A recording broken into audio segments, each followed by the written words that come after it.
Mama wakes early before the day, prays to God, then she finds a way. Kettle boiling bread on the pan, simple life but a powerful plan. Barefoot youth with a big Our viewers, welcome to Real Life JA on JBL Entertainment TV. We are sponsored by Sky Beach Restaurant, Bar and Grill, and by Pythagoras Construction. I am your host, Shane Reed. And with us, we have a special guest, a future fellow millionaire or billionaire, uh, none Odell Marsh, or in JCI, we call him Senator Odell March. And in PMP world, they call you what? Comrade Odell March. Indeed. All right, Odell, welcome and thanks for joining us. Thank you very much, Senator Shane, for having me. Looking forward to a very interesting discussion this evening with you. All right, same here. And viewers, thanks for joining. Please like, share, comment, ask questions. I am able to see, and Odell and myself. Hold on, let me go to the comment section. Oh, Jason Christie said already. So big up, Jason. And thanks for joining. You should know who that is. Yeah. Well, yeah, man, I know Jason very well. That's All my right. brother, you know. All right, cool. All right, brother. Share it and bring in all the family, mommy, daddy, uncle, grandmother, grandfather, everybody, and let them watch us, etc. So, guys, thank you for joining us. So we're gonna get into it now. All right. So, who is Odell? As in the name. What does the name mean? It's a rather unique name. I think I know nobody named Odell. I know a lot of persons named Shane and Roshane and Fushane and Koshane and Dashane and all that. So what does Odell mean? So, first of all, good evening to your viewers and to everyone that's joining.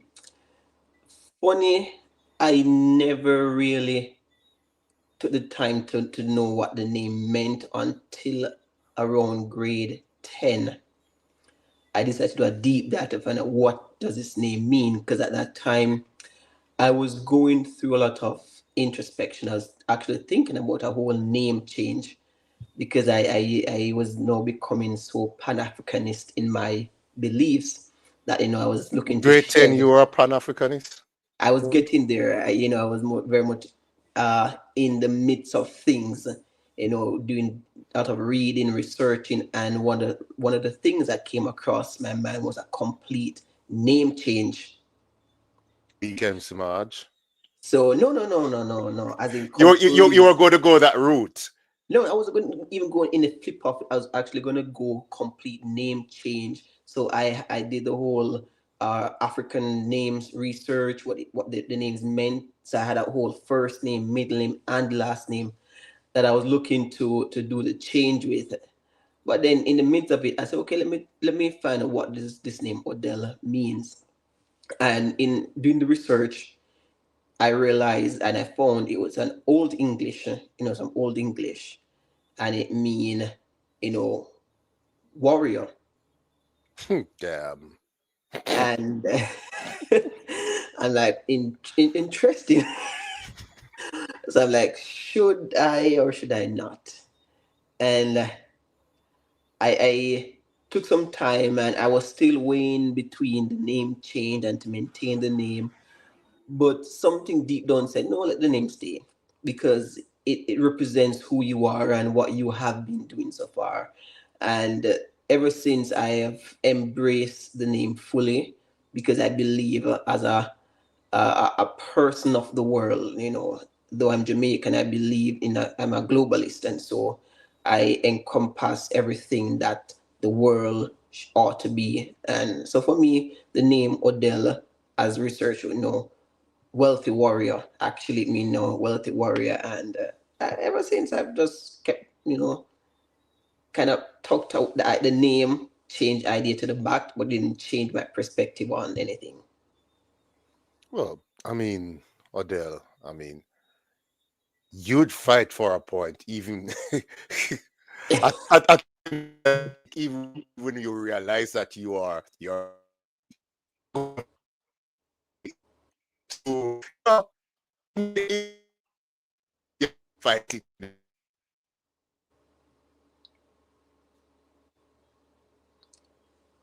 I think there was a break in your line just now, Shane. You're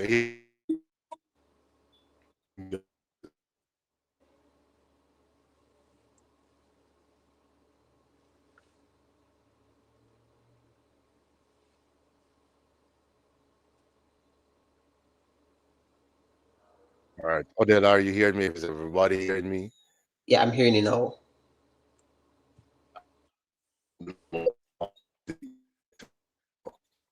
You're gone again, Shane. Yeah. Alright,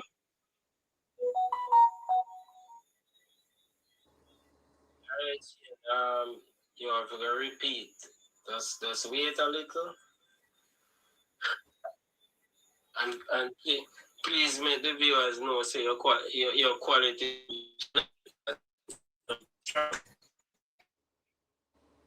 Here.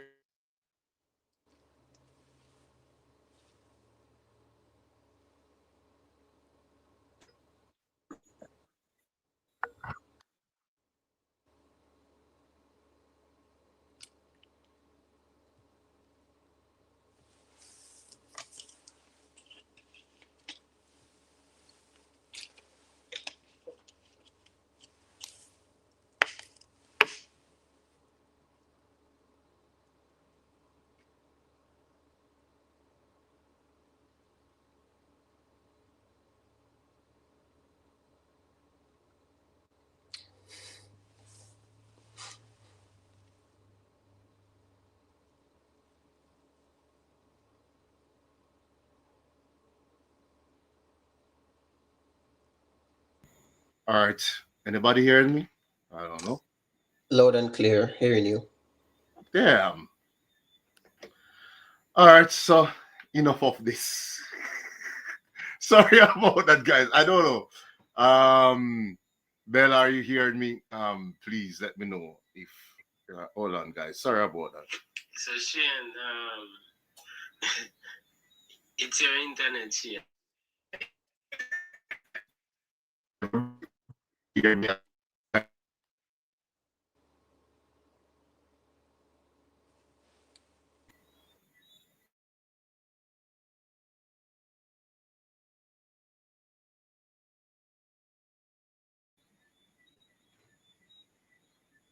right, guys, we're back. Odell, you're muted. Yeah, I'm hearing you now. All right, let's go. So I'm saying, the name actually represents you because I know you are someone who will argue about. And those who know, those who are watching, whether from Comrade side, JCI side, Excelsior side, UE side, they can attest that is true. Or you're going to argue your point. You're going to. Yeah, that's just me. If I believe in a position, if I can prove that position factually with supporting evidence, I will hold true to it. I will listen to what you're saying, but if I am not convinced that what you're saying is enough to challenge my viewpoint, then we're going to go to the very end because I believe in standing 10 toes down firm for what I believe in, no matter what. Yeah, sometimes I think you believe too much, though. You know? and there's ready to watch and Mark and others. And we are like, oh gosh, what the hell? Let's quit now. Quit. Yeah. All right, cool. Yeah. So walk us through your early years. You're from Trenchtown? I'm from Jonestown. So Jonestown. yeah, so one of the easiest reference I normally give to people because when I say I'm from Jonestown, they go like, where? So I say, okay, do you know Arnett Gardens? They say, yeah, okay. I said, well, I'm near to Arnett Gardens. We're in the same community, but Arnett Garden is a community as though Jonestown. So you don't really hear about us that much because you're not necessarily the bad type per se. But for me, I grew up in Jonestown.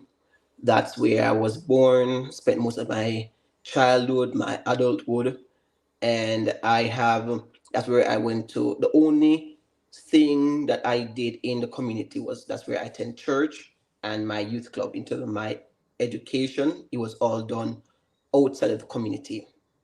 So I grew up in the community with my family, my mom, my stepdad, my siblings. There were six of us in total, six kids in total, and I'm from an extended family, a big family. So I had everybody there. I had grandma there, and my aunt there, my cousins there. So I I've always been a part of a big community.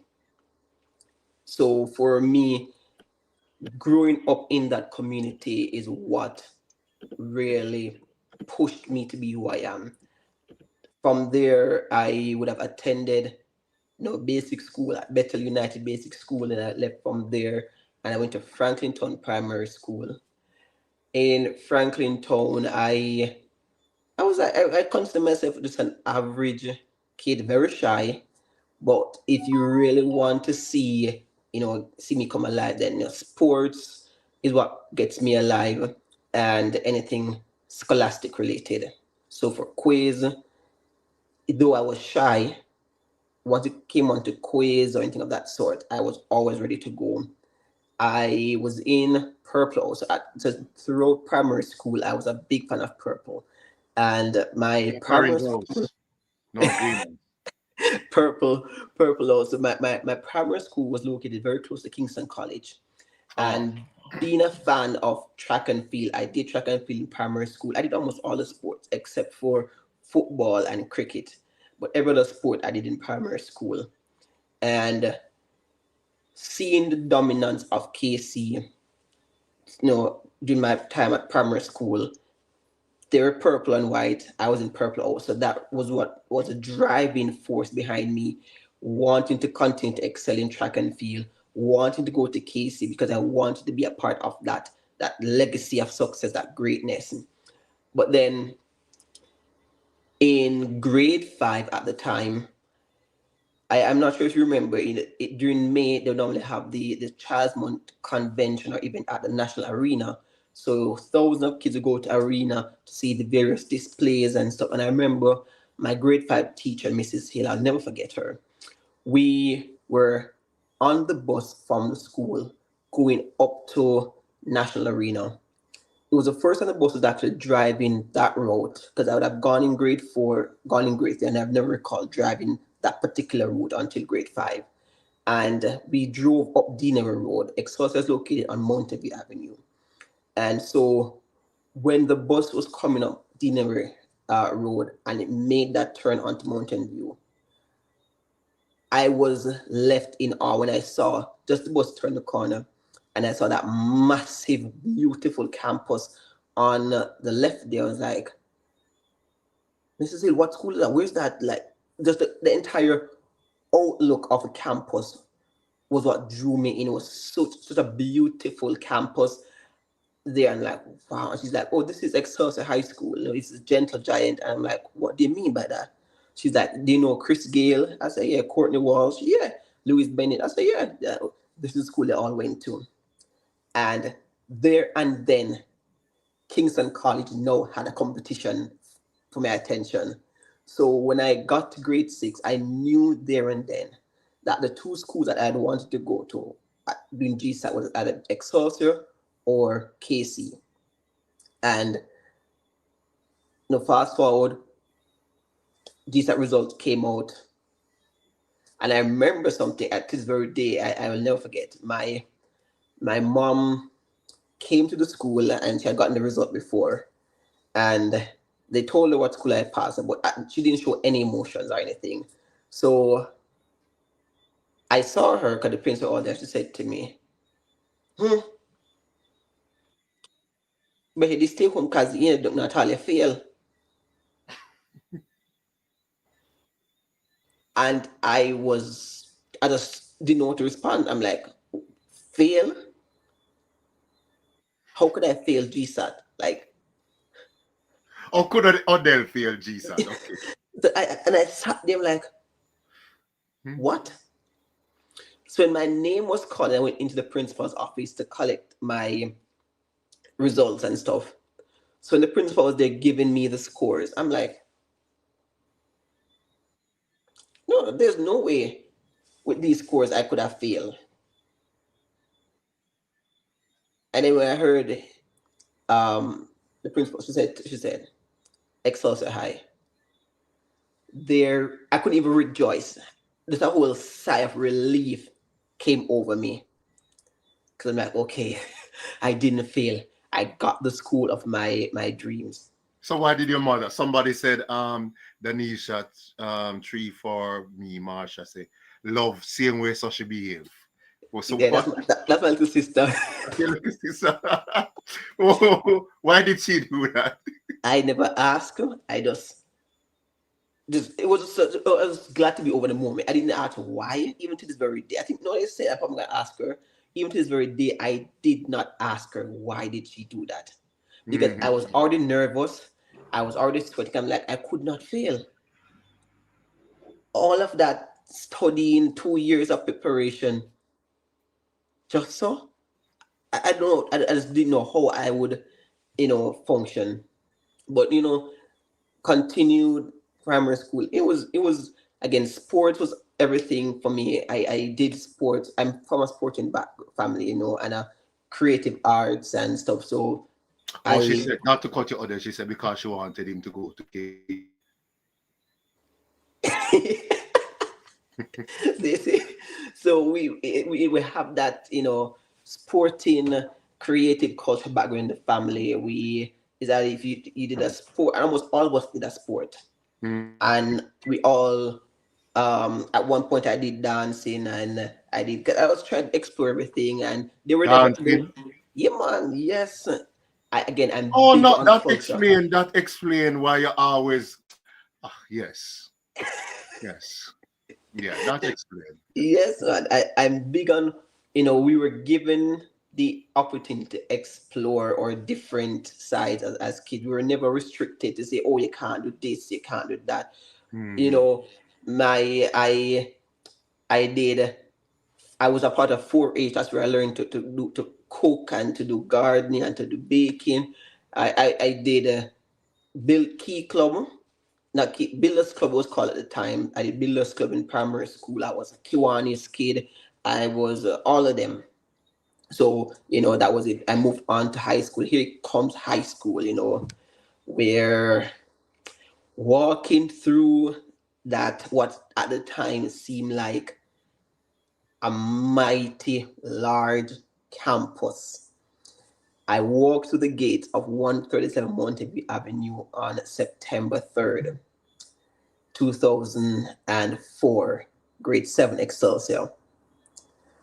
And I remember it so perfect. Walking through the gate, it had rained a little. The fog was coming down heavily on the campus because, for those of you who know, the school is located right at the foot of the mountain there. So all that fog coming down back then came into the school and blanket the school.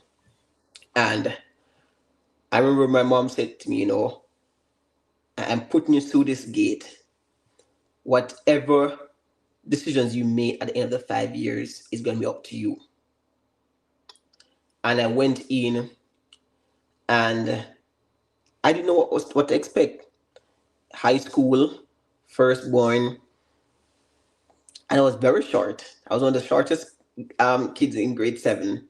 Not that I'm super tall, no, but at the time I was one of the very shortest student there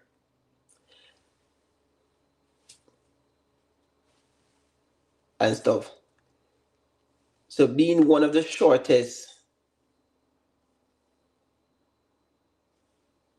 student in grade 7, I just didn't know how to react to that. And that was I remember I had a teacher, my social studies teacher, Mr. Kettle, I'll never forget him. Mr. Kettle said to me, young Marsh, but I didn't even know that he knew my name. You're gonna do very well at this school. You're gonna be one of the top students. You're gonna be one of the student leaders. But again, I didn't take it for much. I figured he was just doing his job as a teacher, just speaking into your life. But I became student counselor in grade 7. Hold on. So you're a student counselor from grade 7. Yes. So primary school leadership in grade 7, you could have just chill and No, funny fact, no, I never had any interest in it. Because I had severe allergies growing up, so my eyes are always red. So I got to grade 7. One, I wasn't speaking much. I just always had that stern look at my. I didn't smile either much, and so what the guy said to me, what they thought the role of a student counselor was at the time was to maintain order, and my eyes were looking red, look like I just done one a big spliff. I didn't smile much, and just always had that look. So they said, okay, you'll be probably somebody perfect for this role. I just took it not knowing exactly what it was. And I moved on. Grade 8 again, I was a student counselor. So grade 7 and 8, I was student counselor for so by the time I got to grade 8, I now understood what the role of a student counselor was. And man, I tell people, I say, once you allow me to start reading what my responsibilities are, that's a whole yes, different. I cannot. Hold on. Let us read some of the comments. Because we want to make this as interactive as best as possible. So hold on, I can attest to that. Just give him something to read, and he's going to sweat all the time. I say, okay, you didn't tell me this. This doesn't make sense. Why? Yeah. I can attest to that. Okay, love. I think I love same with social behavior. Your sister is saying that because she wanted him to go to KC. So you didn't miss not going to KC? There were times, because in the back of my head, like in grade 7, I must say in grade 7, there was a neighbor of ours whose son was going to KC and who was very influential at KC at the time. And he also knew of my, athletic abilities. And so he was really pressing my mom to say, I can get him a transfer to go to KC.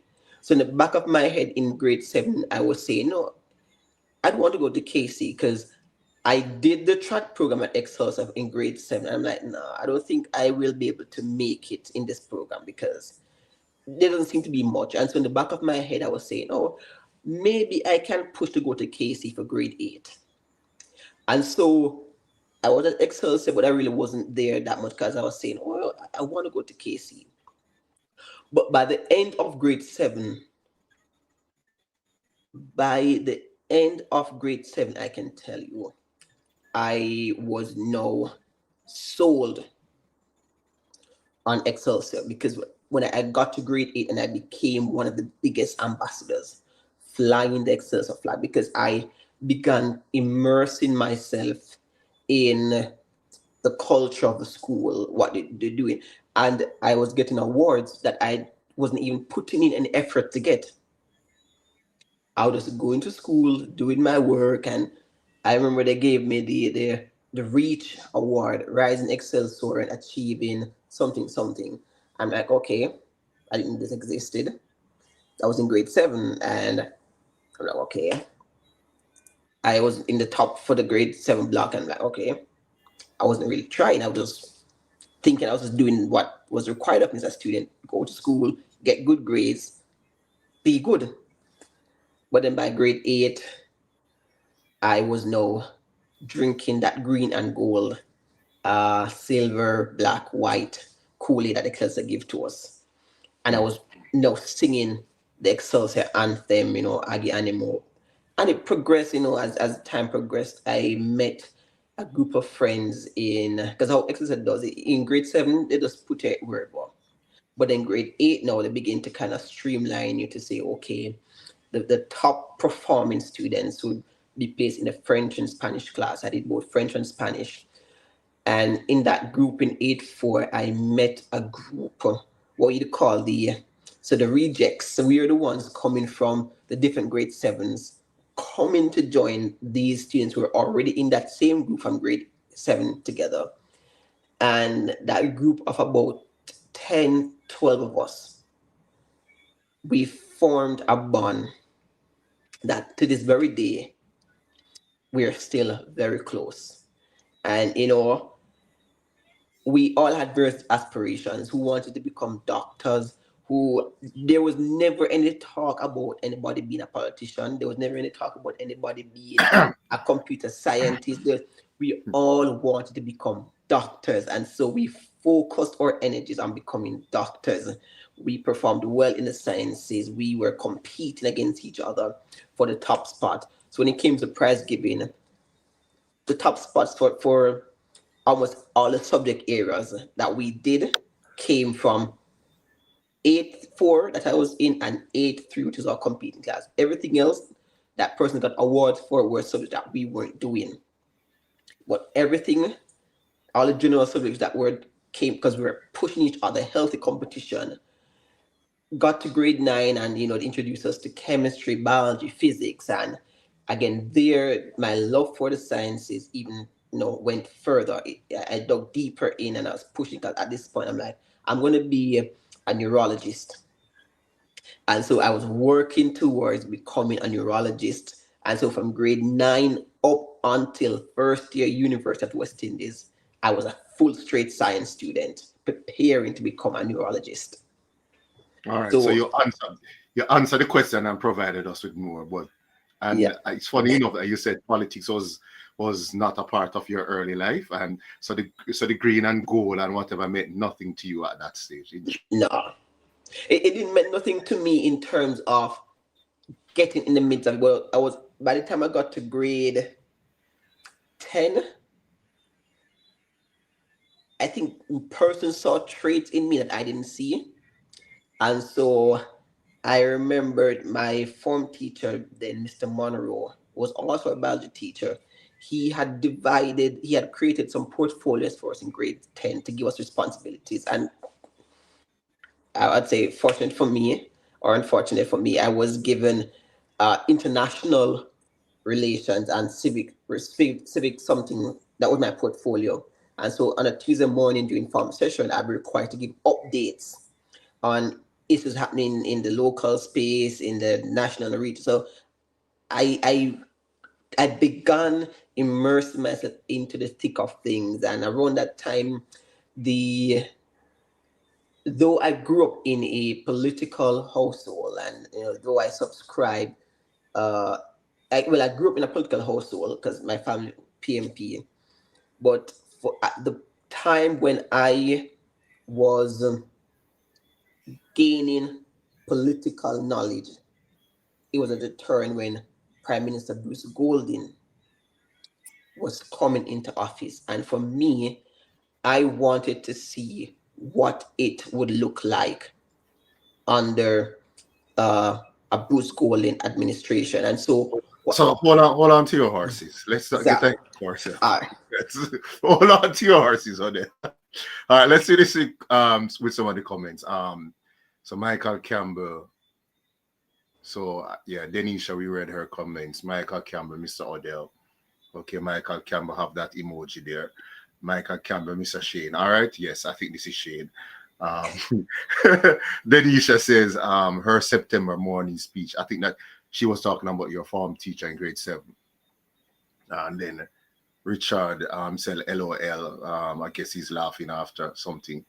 The principal was Miss Wheatley at the time. Miss Wilson. Huh? Miss Wilson, Mrs. Wilson. Mrs. Wilson at the time. Yes. Right. And told not to tell him at that time. So she told somebody not to tell you something. Oh, Mrs. Whiteley. Mrs. Whiteley was the principal at the time at the primary school. Yes. Oh, at this primary school.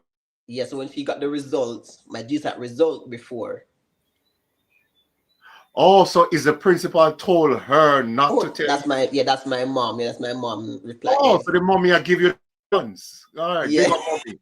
Yes, so that's why I should never tell you it's principal. Yeah.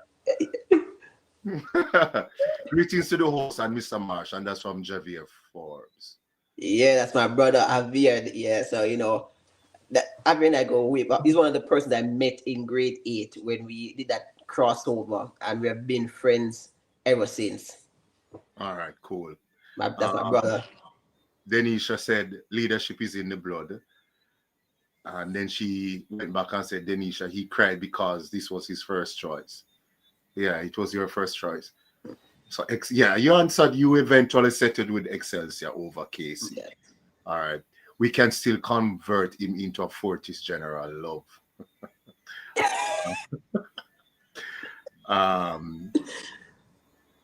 Del May Skinner, greetings, Senator Odell. Greetings, Mr. Host. Greetings, Del May. On your motto, please. Javier said, Ajiwa, Age animo. Age animo. Yes. That's what, Italian, French, Spanish? No, it's Latin. Latin.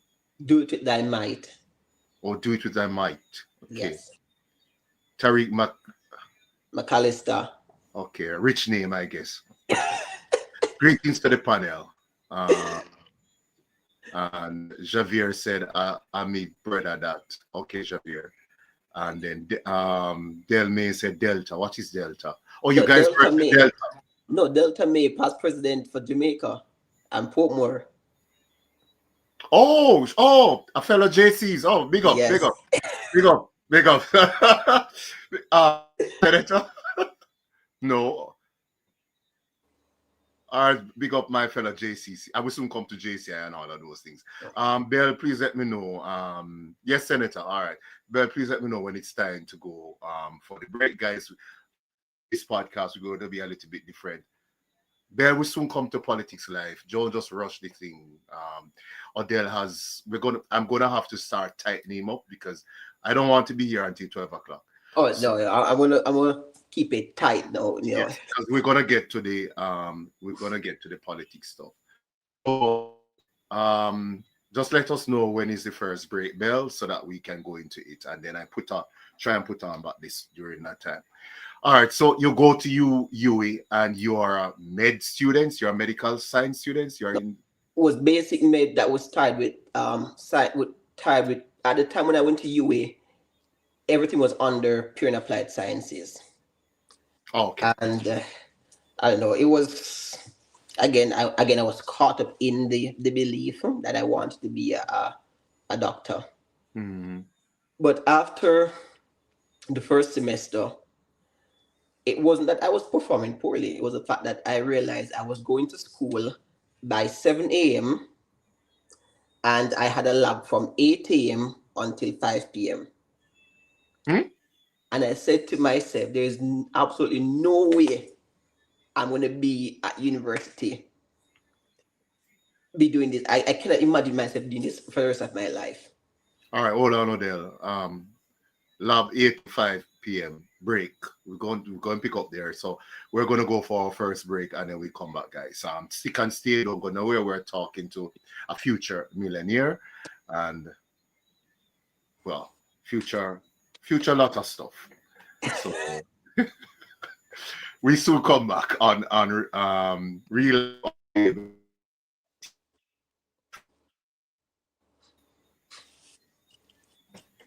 You that there was a place where you could meet young people who are changing the world.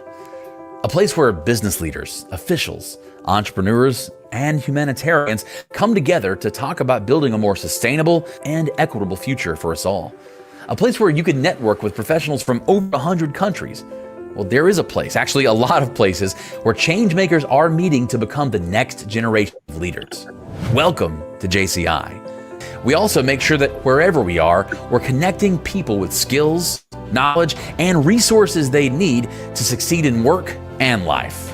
And even though we much prefer jetting around from continent to continent to meet our international colleagues in person, we're also committed to bringing the JCI experience to you wherever you are. But Makes a JCI event unique isn't just the parties, the ceremonies, the workshops and panels. It's members like you guys coming together, sharing your ideas on what it means to be a leader in the modern world. So, welcome aboard. Sky Beach Bar and Seafood Grill, located in Hopewell, Hanover, offers you a variety of local Jamaican seafood cuisine. Dine in a tropical garden setting in one of our famous tiki huts, or get your feet wet in the beautiful Caribbean Sea. We also cater to large group parties, weddings, and conferences. We provide free Wi-Fi to all persons dining. Come in and ask about our Sky Beach bed breakfast accommodation. Fully air-conditioned rooms with all modern amenities. We're only 15 minutes away from Montego Bay. Call for reservations 956-5006 or 547-3971. We will be happy to serve you. We Live JA, Hanover's #1 talk show, is back. Tune in to your host Shane Reed. Are you ready, guys? She says she's ready. Yeah, man, ready? Live on Instagram, Facebook, and YouTube, Tuesdays and Thursdays at 8 p.m. Weekly rebroadcast is aired on Cornell Communications Network, Channel 0313, and on MF Telecom, Channel 100. You're invited to be a guest on the show, so please call 876-320-6013. Real Live JA, where we discuss and dissect real events to the core. What if I told you that there was a place where you could meet young people who are changing the world? A place where business leaders, officials, entrepreneurs, and humanitarians come together to talk about building a more sustainable and equitable future for us all. A place where you can network with professionals from over 100 countries. Well, there is a place, actually a lot of places, where change makers are meeting to become the next generation of leaders. Welcome to JCI. We also make sure that wherever we are, we're connecting people with skills, knowledge, and resources they need to succeed in work and life. And even though we much prefer jetting around from continent to continent to meet our international colleagues in person, we're also committed to bringing the JCI experience to you wherever you are. But what makes a JCI event unique isn't just the parties, the ceremonies, the workshops and panels. It's members like you guys coming together, sharing your ideas on what it means to be a leader in the modern world. So, welcome aboard. All right. Is everybody hearing me? Odell, you hearing me? I'm not hearing you, Shane. Hearing me?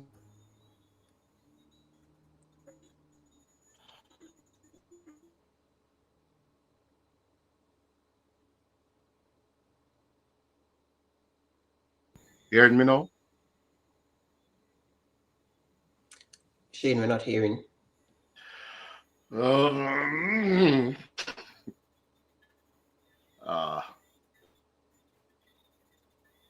You hearing me, Odell?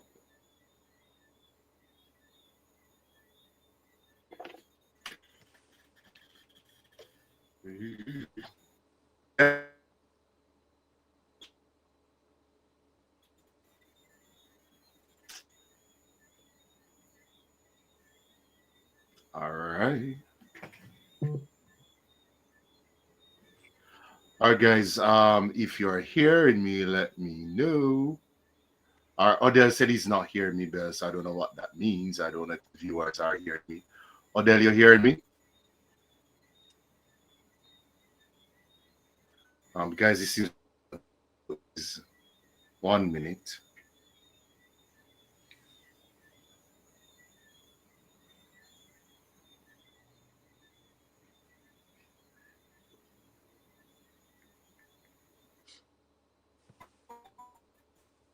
What if I told you that there was a place where you could meet young people who are changing the world? A place where business leaders, officials, entrepreneurs, and humanitarians come together to talk about building a more sustainable and equitable future for us all. A place where you can network with professionals from over 100 countries. Well, there is a place, actually a lot of places, where change makers are meeting to become the next generation of leaders. Welcome to JCI. We also make sure that wherever we are, we're connecting people with skills, knowledge, and resources they need to succeed in work and life.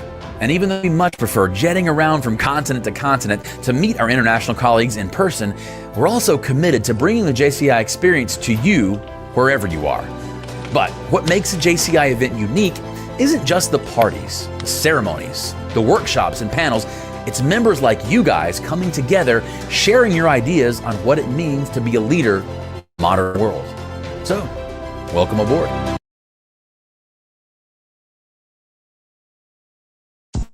Sky Beach Bar and Seafood Grill, located in Hopewell, Hanover, offers you a variety of local Jamaican seafood cuisine. Dine in a tropical garden setting in one of our famous tiki huts, or get your feet wet in the beautiful Caribbean Sea. We also cater to large group parties, weddings, and conferences. We provide free Wi-Fi to all persons dining. Come in and ask about our Sky Beach bed breakfast accommodation. Fully air-conditioned rooms with all modern amenities. We're only 15 minutes away from Montego Bay. Call for reservations 956-5006 or 547-3971. We will be happy to serve you. Real Live JA, Hanover's #1 talk show is back.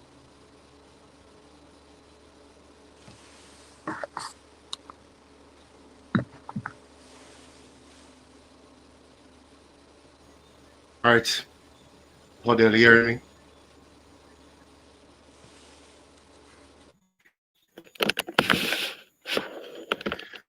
Hearing me, Odell?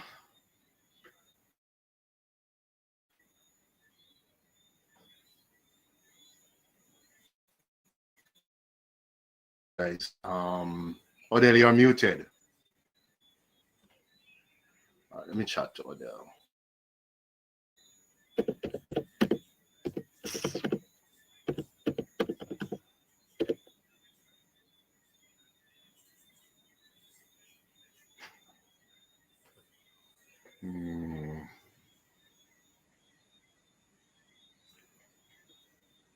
Odell.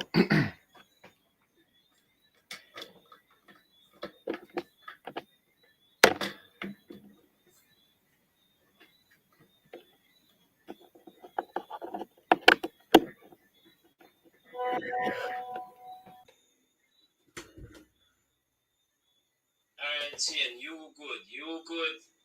You don't need to touch nothing. You good.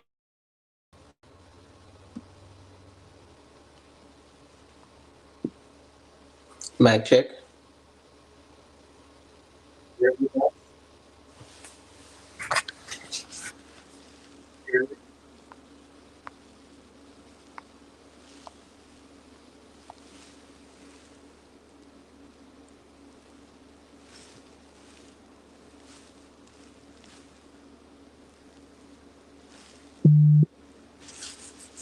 All right, I think Odell needs to probably switch.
All right, guys. So sorry about that. I think Odell was using his phone, or is using his phone, and I think probably the phone is too hot and all of those stuff. So I told him to switch from his phone to his laptop, and we see what happened. So apologies. We are both yes, Senator. we are live, so all of these things will happen. I'm looking at my internet thing and it's blinking all over the place too. So I'm having internet issues too. Hopefully it will be sorted out. And I think Bell, who is in St. James, is also having internet issues too. I don't know if Starlink is being its best. And we wait for Odell to rejoin, preferably using his laptop, and we see what happens there. All right. Mic check 1 2. Yeah, boss. I'm not sure what happened.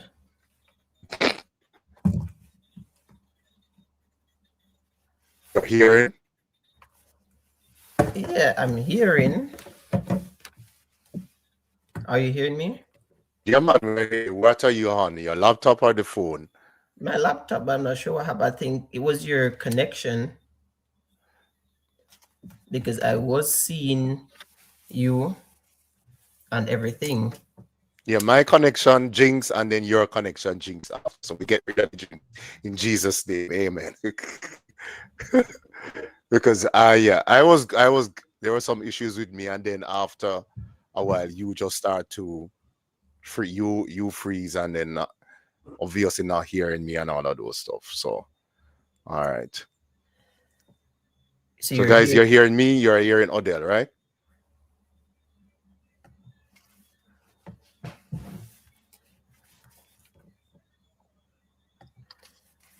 Mic check 1 2.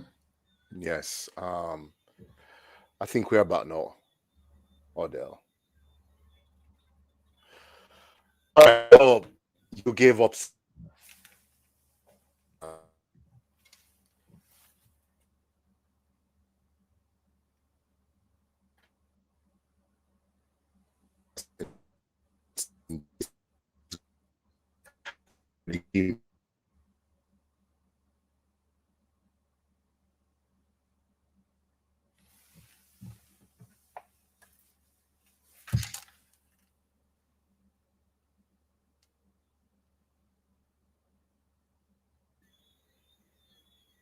You're hearing me, Odell?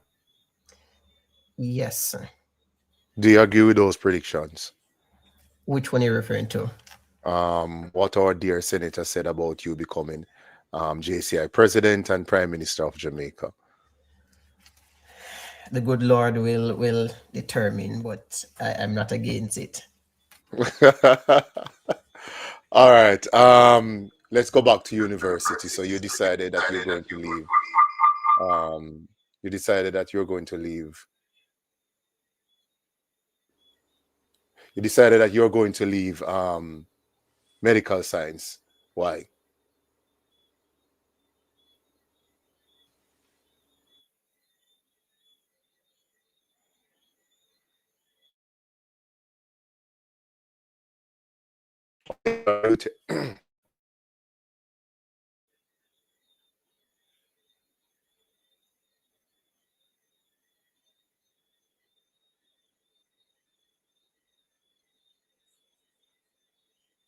All right, guys. So technical issues. Yeah, Michael and Evan, Thompson. I mean, I'm sorry for that. Yeah. So Odell was basically saying that I don't know. Mic check 1 2. Yeah, it's sounding like you know.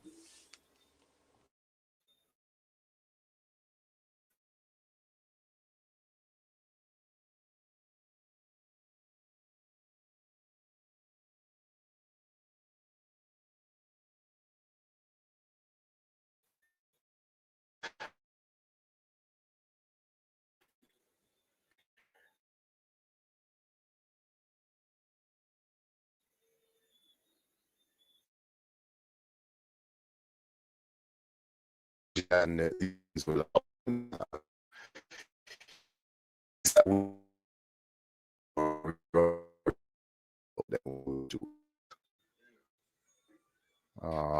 Odell's. Are you hearing me now? And hearing us. Yeah.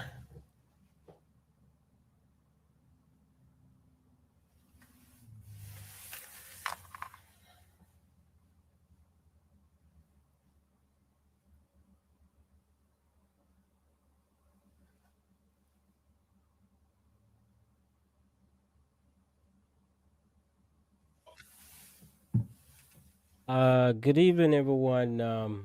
I am the person who is doing the technical support. I just want to thank all the viewers for tuning in tonight. And as you can see, we having a uh, issue with the internet. Thank you so much for bearing with us. Um, I'm just here just to help out the guys. Shane, can you hear me? Yeah, I'm hearing you, Bear, but You hearing Odell me is gone. clearly?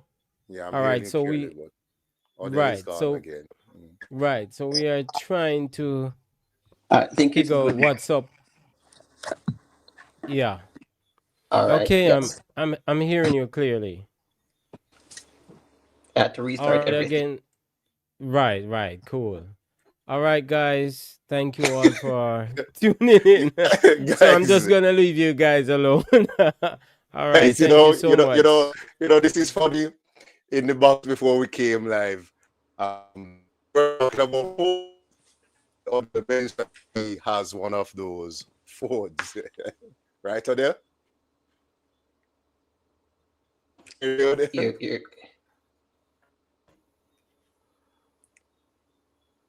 You hear me, see you're gone boss? again. Uh,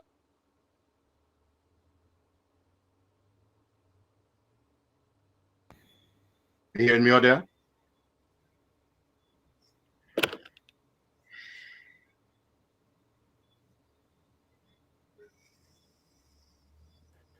All right, Shane, can you hear me? Yeah, I'm hearing I'm hearing you guys. I'm hearing the both of you, right? Jabel. But what happened? I think that Hodel have some problem on his side, not hearing you, but I'm hearing you guys clearly. Ah.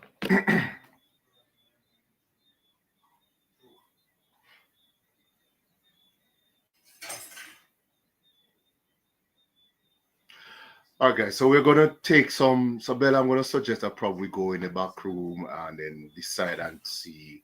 We try to figure out what is happening, guys. Not hearing you. You're hearing us, Adele?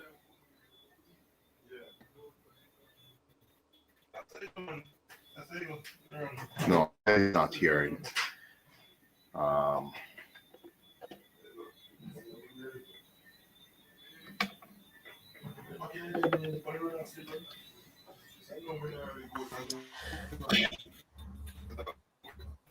All right, so I'm hearing you here. you're static here, so uh,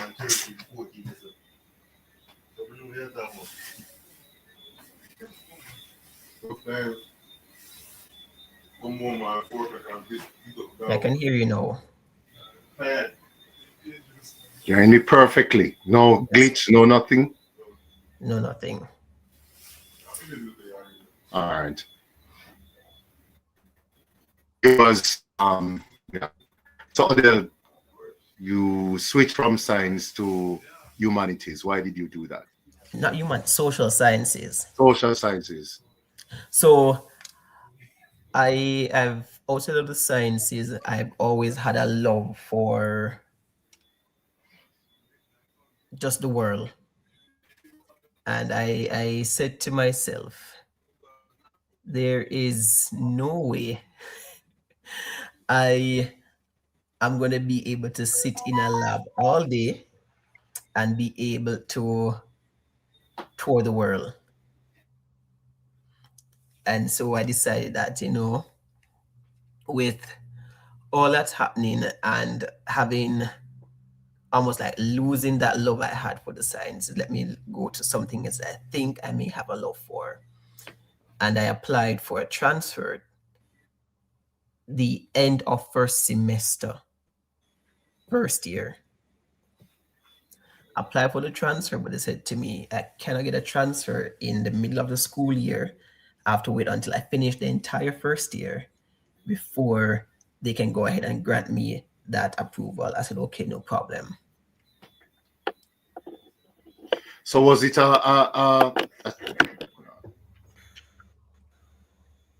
was it a transfer that you really enjoyed? Oh, yeah. Shane, let me tell you, two things happened. So a cousin of mine who was in Cuba studying at the time, because he knew of my, ambitions of wanting to become a neurologist. And so he had begun, doing the necessary paperwork, because the intention was I would have joined him in Cuba, do the medicine program there. And Cuba, yeah, and then we would both come back to Jamaica when we were finished to open our practice together. But I changed my mind midway that journey, and I decided to do the transfer. I transferred into Department Social Sciences, Department of Government, to pursue a BSc in International Relations and Demography. And the first year of transferring, I got opportunity to represent the UA at the Harvard National Model United Nations Conference at the Harvard University there in Boston. I thoroughly enjoyed that first that first year of transfer. And I'm like, man, this is what I was missing. I no longer had to wake up 7 a.m. to be fighting to get to the school for 8 within the bus. I'd have to stop them. My earliest class started at 9, not at 10 a.m. I'm like, yeah, man, this is the life. I can get used to this sort of school life now, because this felt more like university. The first year before felt like I was still in high school, having to wake up so early to go to school.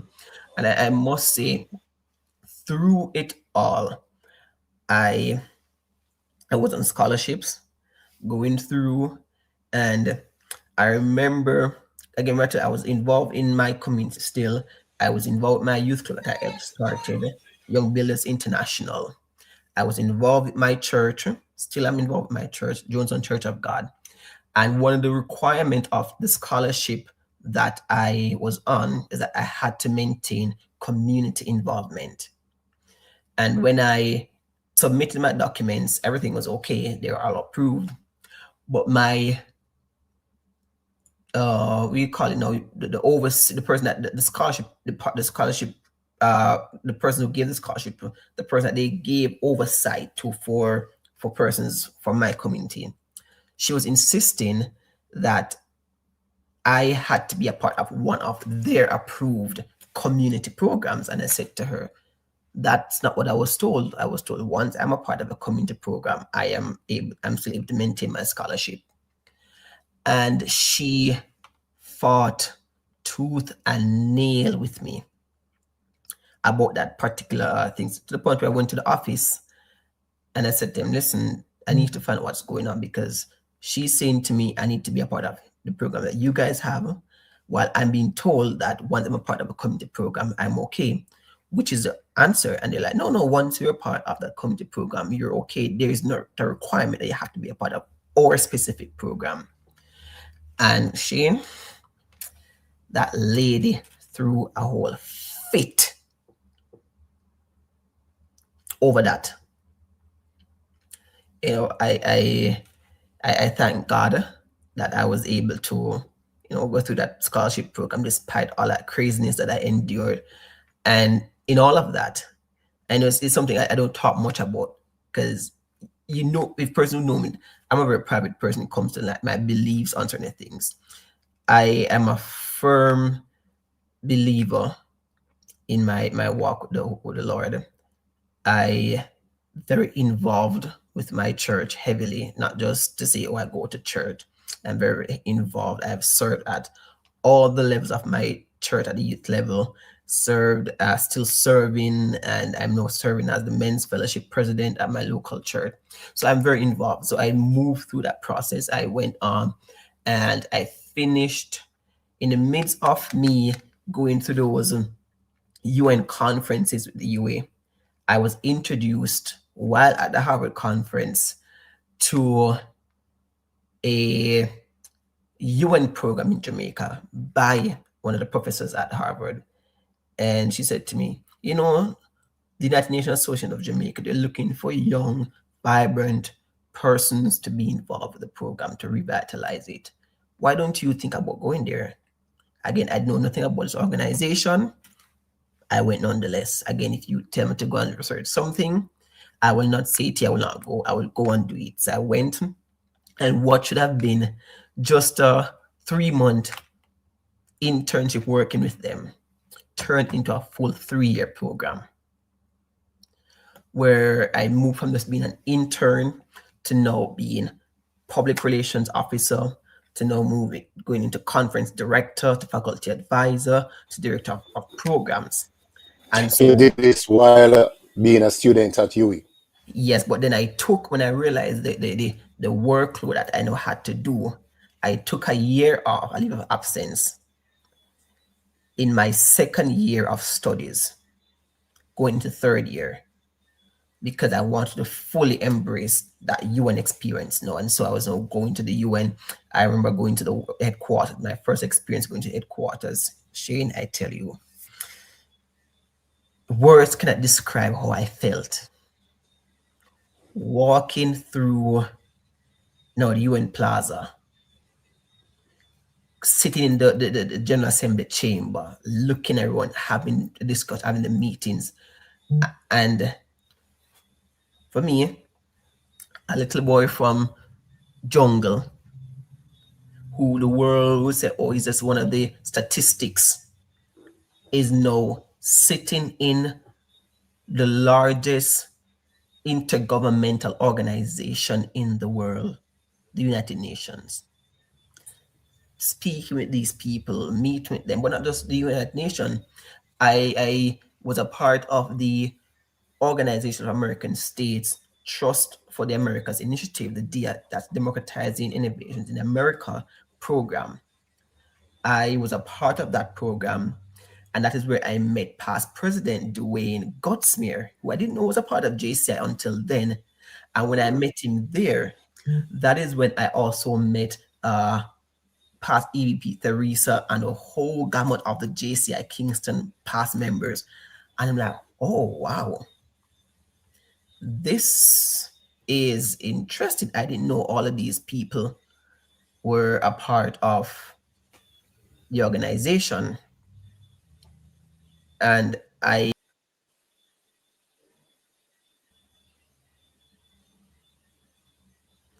didn't know all these people were part of the organization. And I would just go in.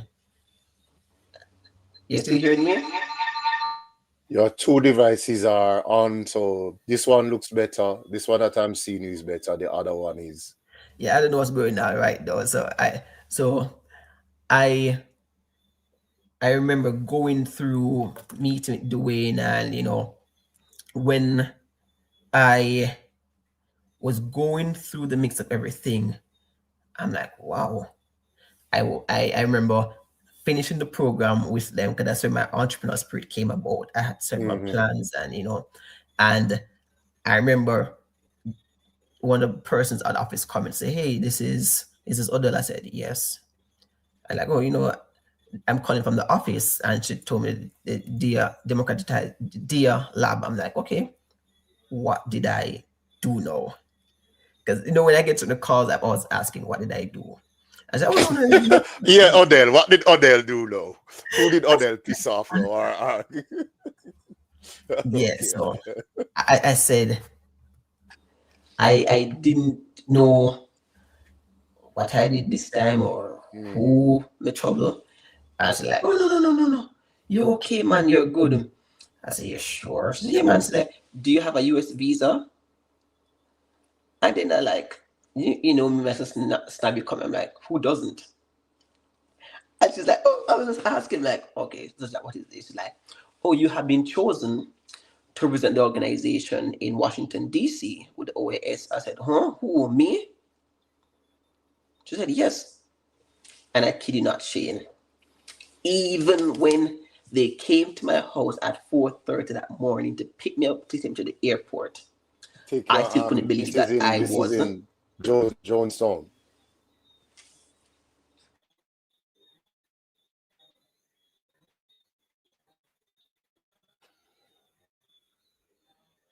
Yeah, Odell, you're muted. You hear me? Yes, go ahead. This is in Jonestown.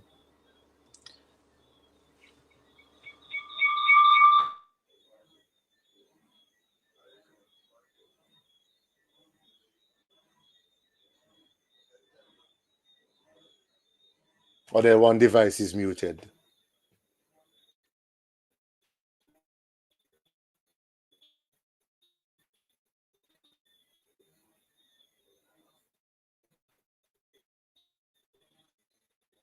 No, not hearing you.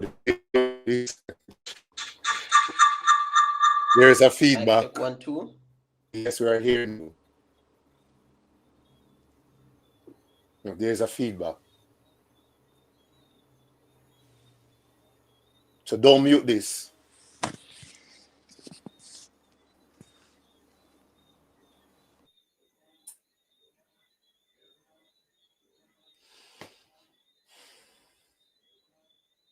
No, you're muted.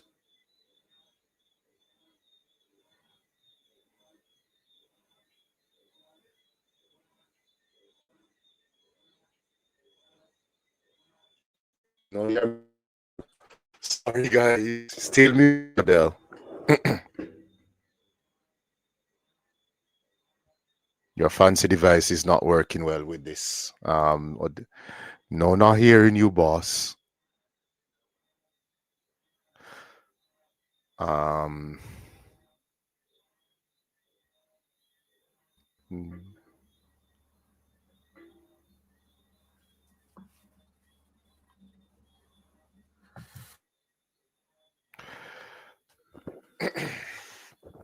Muted, Odell. Are you hearing me now? Yes, we are hearing you now. Yeah. So I guess I have to have one with the camera on and the other to speak, because for some reason it keeps fluctuating. I don't know why that is the case. You're in the great United States of America? I am somewhere in the world right now. You're somewhere in the world. Wherever you are in the world, the internet is not treating us well. So please. Yes, I think I've gotten sorted out. So I'll use the camera on the other device and I'll use the speaker here. So yes. I must apologize your fans, your fans, so get it get it sorted out there. We don't want to miss this opportunity, and I know it's going to be a rich conversation. So yes, yeah, they say it's good to go. So you're picked up where? Where did they come to pick you up? In a jungle. In a jungle. Yeah, man. They came there to pick me up. My mother was there. She came with us because even when they came, Shane, when the driver come to say, this is Mortec taxi service, I'm coming to pick you up, take you to the airport. Even then I still couldn't believe it, man. Like, but that wasn't even the fun part now. Shane, so they took me to the airport and they handed me the ticket. Jeez. Traveling a fine style, It's when I got to Washington, D.C. So, when you're watching the movies and you see the guys outside the placard with their name on it. Odell Marsh. This white guy there standing Odell Marsh. He said that the OAS thing logo on it. I couldn't believe it. I walked to me. One came and took my suitcase and got a door and one nice fancy posh vehicle out there with a machine. With the OAS flag on it and excitement. I'm like, yeah, I could get used to this. So I went there and I got to the OAS, I was in DuPont Circle, and I was very close to where the OAS headquarters and all the other international organizations that we hear about, the IMF, the World Bank. So you are from what? I am a country boy, country kid. I'm the opposite of you in terms of, we look on areas where you come from and we say, oh, sure, ghetto man, nothing good. Nothing good come from those areas. So that's the stereotype. So as someone who is from this area, I mean, standing in Washington, Washington, D.C., look at the center of power. And I was in witnessing the thing that don't yet is when I got into the OAS meeting and I saw my name at the table who I was sitting with. I saw the name Michael Leachin, but I couldn't fathom it was Leachin in the song. Yeah. I thought it was probably somebody else because I don't know if this man involved in any governmental type work. I know this man being a businessman. Even though I saw Michael Leach in Jamaica, I still didn't believe it. That wasn't it. So I was a guest of honor. So I sat around the table with Michael Leachin. I sat around the table at the time, the vice president for MasterCard International. The other person that around was with Walmart regional and global director. So I sat around the table, the power brokers, and then the emotions started to flow. And I'm like, okay. And I looked on the program and I saw my name, that I was on the program to bring greetings, to just speak about what it was like. I got up, mustered all the courage I could, and I went and I spoke about the program.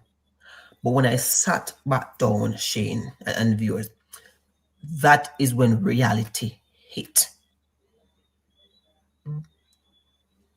Look at where I am. Look at where I'm coming from. And the tears started to flow. And I said, who could it be but God? When the stereotype is you are not supposed to be here because of where you're coming from. Yeah. But you stand here among the who's who, the change makers, and the type of discussion that they were having.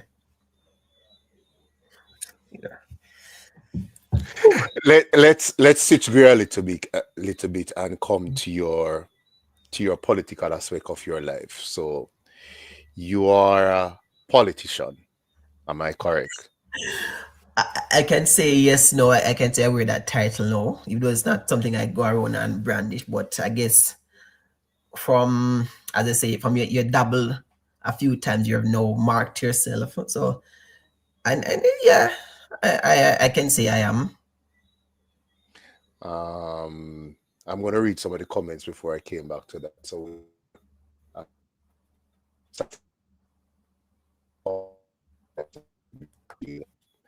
and then Michael said, yes, you are Evan Thompson, as in the Evan.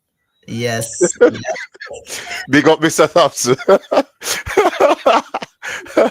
And I both Excel Sorens, and we currently serve. Oh, he's from Excel, yes. And we're currently both serving on the past student, Excel Past Student Board of Management Council. He is the immediate past president, and I'm currently serving as director for scholarship and education development. So you see, I big up Mr. Thompson. Good guy. And big up Cliff Hughes and all of you.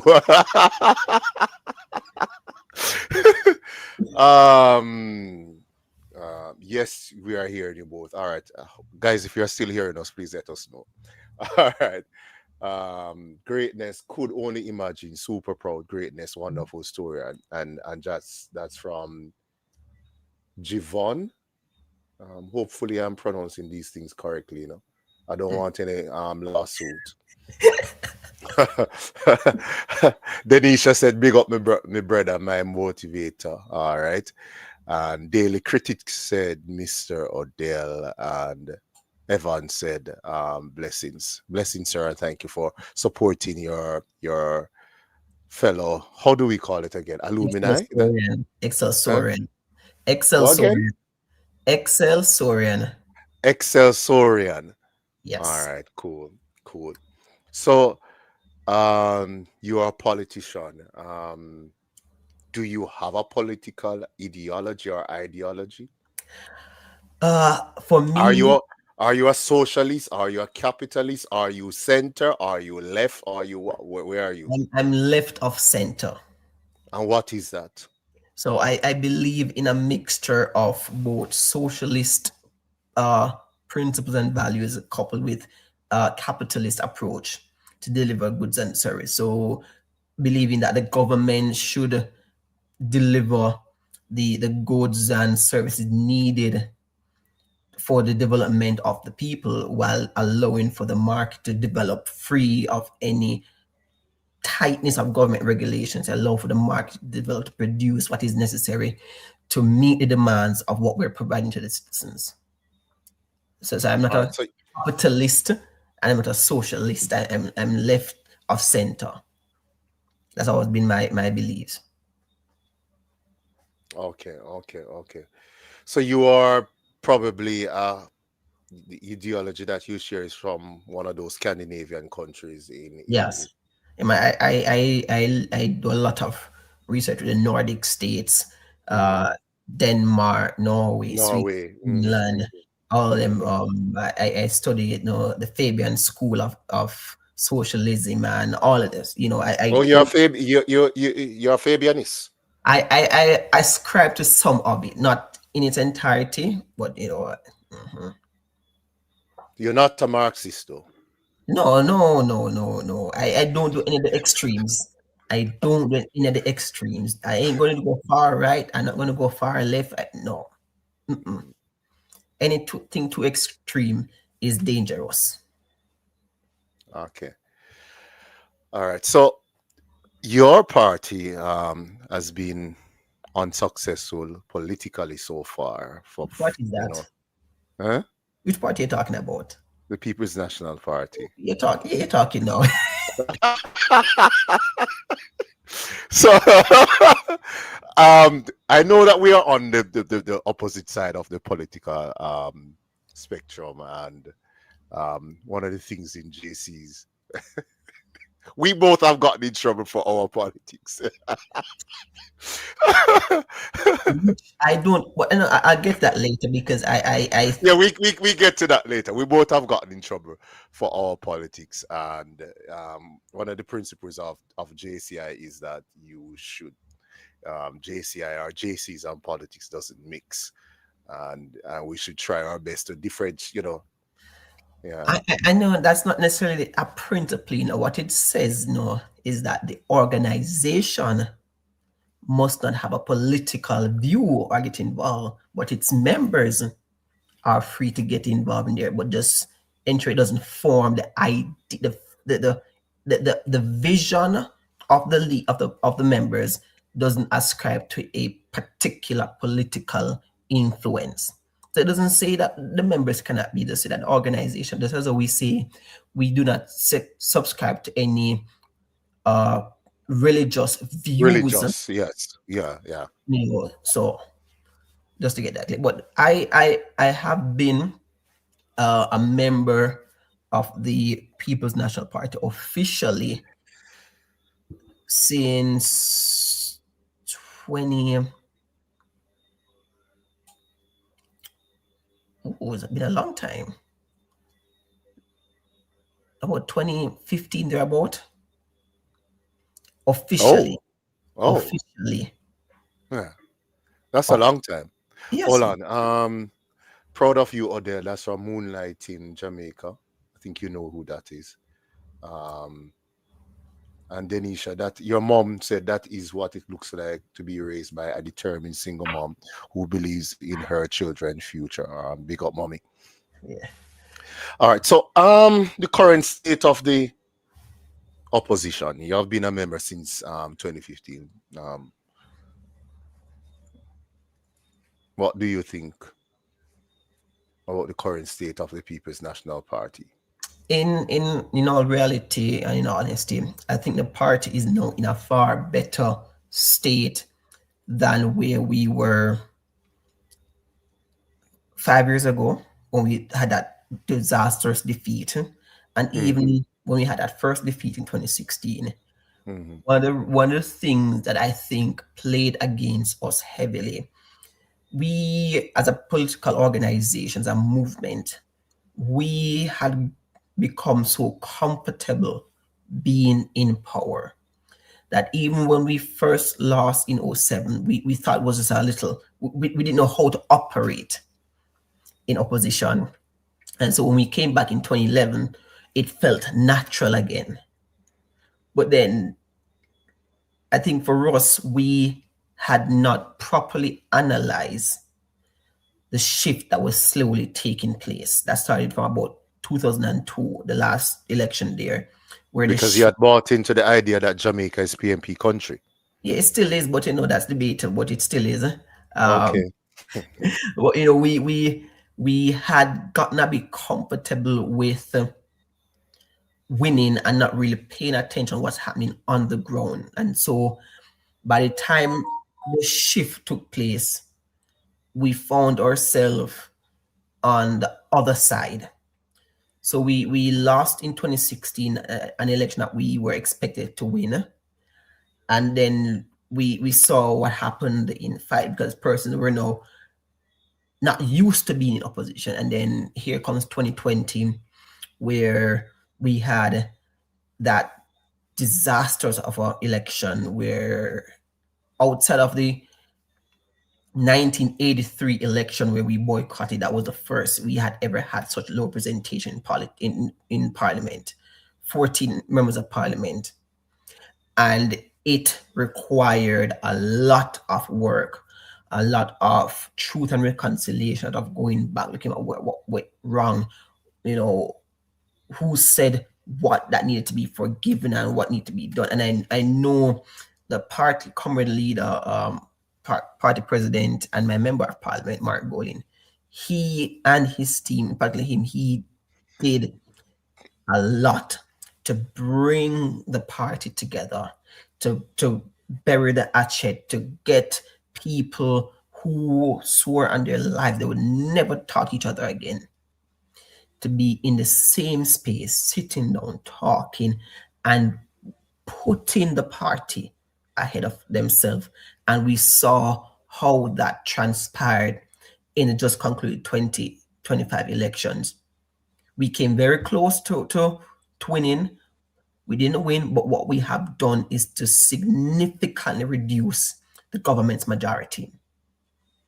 And so what Jamaica is now beginning to see is what a transformed People's National Party looks like and will look like in the years to come, because we are now understanding the current Jamaican climate, and we are now beginning to operate in that climate to ensure that we are successful whenever the next polls are called. Well, why did you become a member of the PNP though? All right, fun fact, and I'm going to say it. In 2006, I was very much not able to vote or anything, but I was following the politics. That's when Prime Minister Portia Simpson Miller was first elected, Mama P. But though I lived in a PNP household, I wasn't necessarily a PNP. I wanted to see what Prime Minister Bruce Golding was coming with. I was not a JLP either. I was looking at what both had to offer, and I'm saying, okay, I would have seen the PNP, but no, I want to see what the JLP has to offer. And after that first 4 year, I'm like, at the first 2 years, I'm like, I really don't think this is what my appetite is looking for. And so I became fully entrenched with the People's National Party Youth Organization, the YO. And it was since then that I continued my development within the party. but not just development to say I'm a member. I began reading the books, so I have quite a few of Prime Minister Michael Manley's books that he wrote, and the one that I love the most is The Politics of Change. And in The Politics of Change, he spoke about the need to ensure that you have organized dissent. So it means, therefore, that you must provide a space where those who do not share your beliefs on a particular matter must be able to speak freely on that matter. And so whichever space I go into, whether in the church, within the politics, wherever it is, I hold true to that belief. So even if you don't want to hear what I have to say, I'm going to still share my view on a matter if I don't agree with it, because I believe in organized dissent, that people must be given the opportunity to speak about something that they don't believe in and say why they don't support whatever. And so for me, also I even gotten expelled. I got expelled already from the party, I believe that. I believe that. I got expelled already because I believe that, Odell. I don't know. I'm probably in JCI. JCI St. Andrew. They probably wanted to expel you 1 or 2 times too. Well, anyhow, I believe that. So so you weren't impressed with my former leader, Bruce Golding. No. Well, no, he's becoming an elder statesman, and I can appreciate that. He's not becoming an elder statesman. So what about his tenureship? No. What about his tenureship that you weren't impressed with? He did a lot of talking instead of doing. Because for a government, for a party that was out of opposition for such a long time, I believe if you came to power, you should just hit the road running. A lot of finger pointing were being done, and I think that is what really also delayed whatever. So I think he didn't get the ball rolling, but I also believe that in listening to some of the things that he was saying, I think if he was just more forthright in just implementing instead of just talking about what we're going to do, I think we would have been in a better place. And I said it over and over again. In order for Jamaica to improve its standing, it's not going to take it. It's not requiring any long speeches.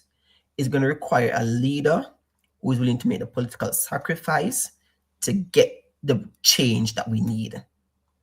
But when Bruce Golding became Prime Minister, he became Prime Minister at one of the most difficult times for us as a country. Financially, you would agree. Yeah.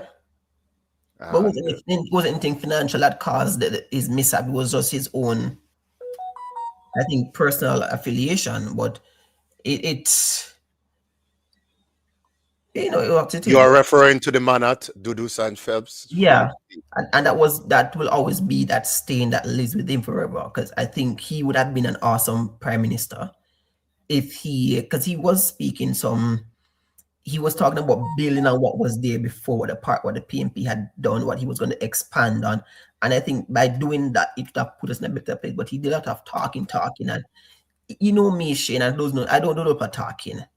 I'm an action guy. I get to the point, and whoever want to cuss about how I did it afterwards, you're free to do that. But I believe in getting the job done, getting the results done. And if you want to complain and say, oh, this procedure wasn't followed to the T, then I will do that afterwards.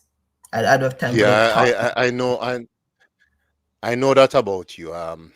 And I in JCs we might just give you a rap on the knuckles, but in government that will have the various agencies coming after you. The Auditor General will be after you, and all of these agencies will be after you. So I don't know how you're going to do that.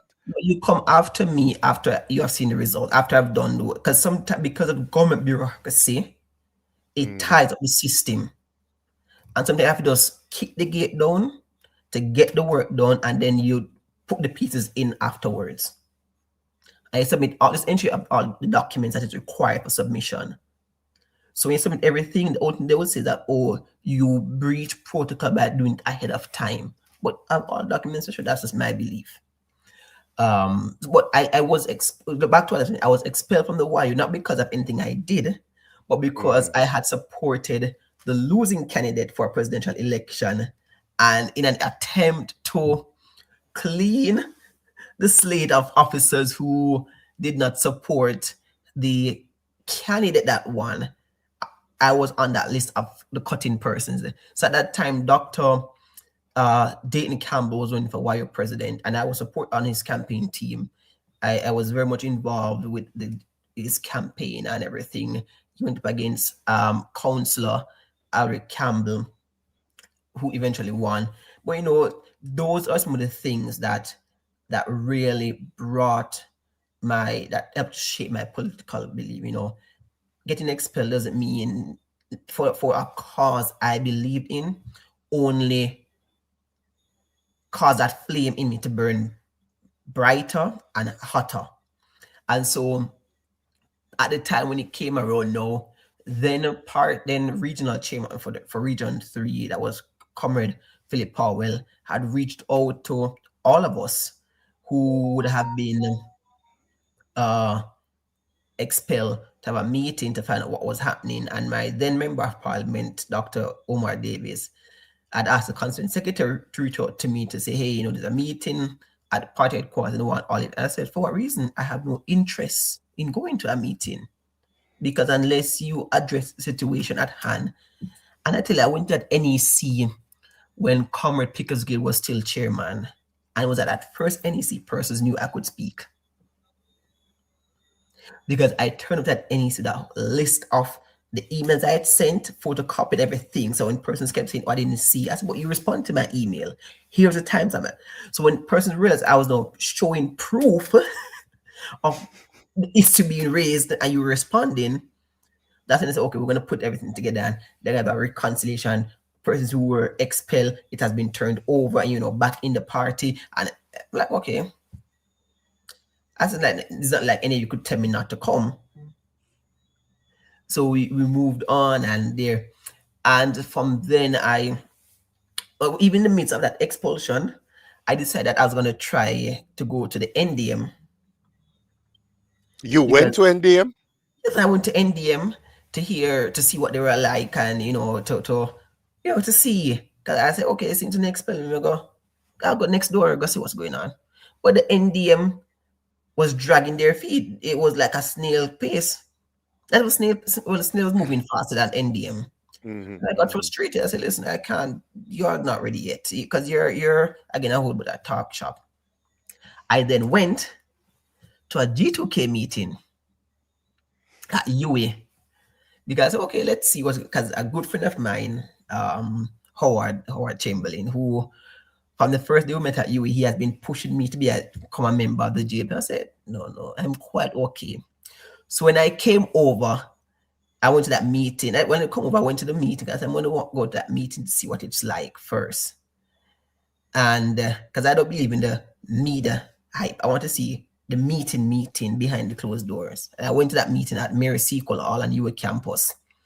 And Shane, I was utterly embarrassed for what that meeting was about.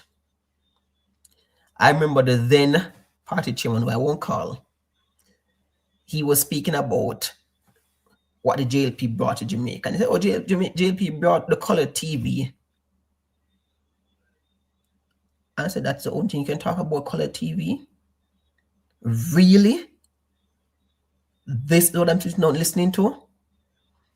And then he said, the reality is this, you know, when we got Siaga, we had Michael, and Siaga was there. When Michael retired, we thought we were going to win the election. So he was now giving us an overview of what they were discussing. He said, you know, when Michael Manley retired, the party celebrated because they said, finally, we're going to win an election. But here comes PJ Patterson, who they did not know how to deal with.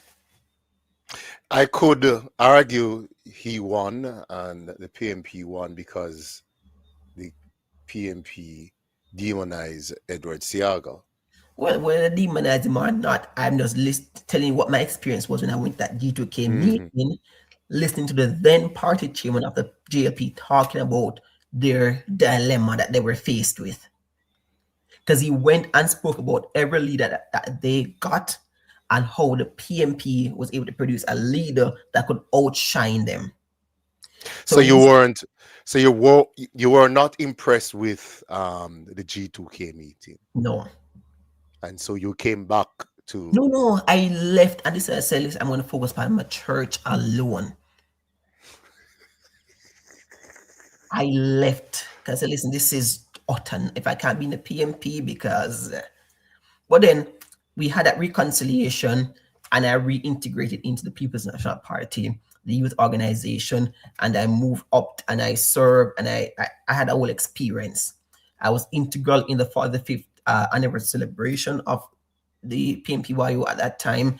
I was placed on commissions and committee, and the last time that I would have served, I tell you, the last time I would have served on the PMP YO would have been in 2020.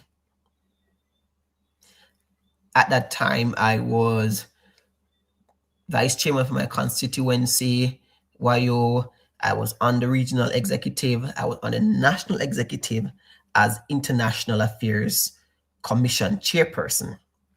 And I think that is where I finally broke away from the YO and decided enough of that. Because for me, if I'm in a space where it seems to be very toxic over and over, eventually I'm going to just, enough of this and move on to something else.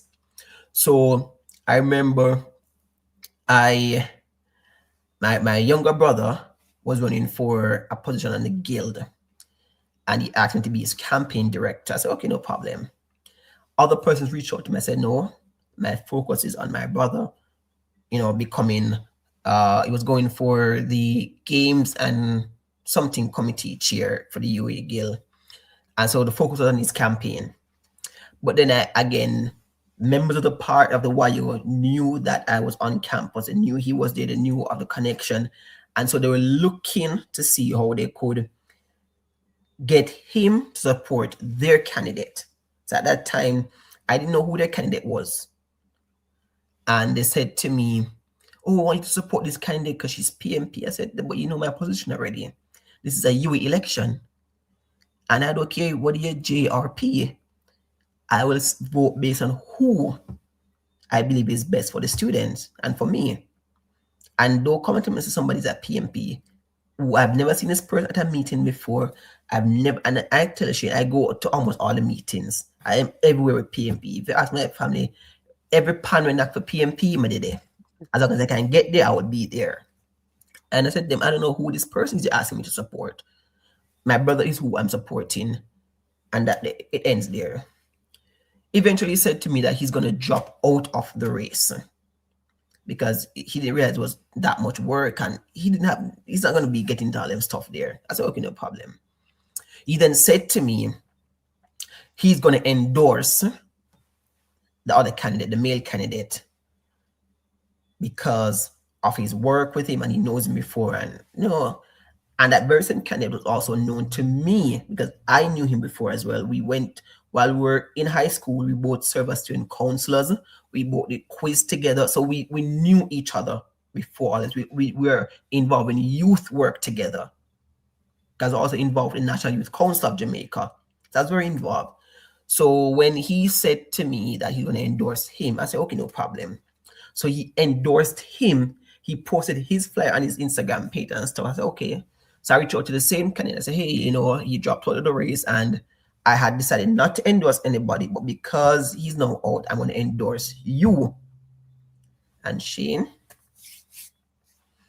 when I posted his flyer that I was endorsing him, all hell broke loose.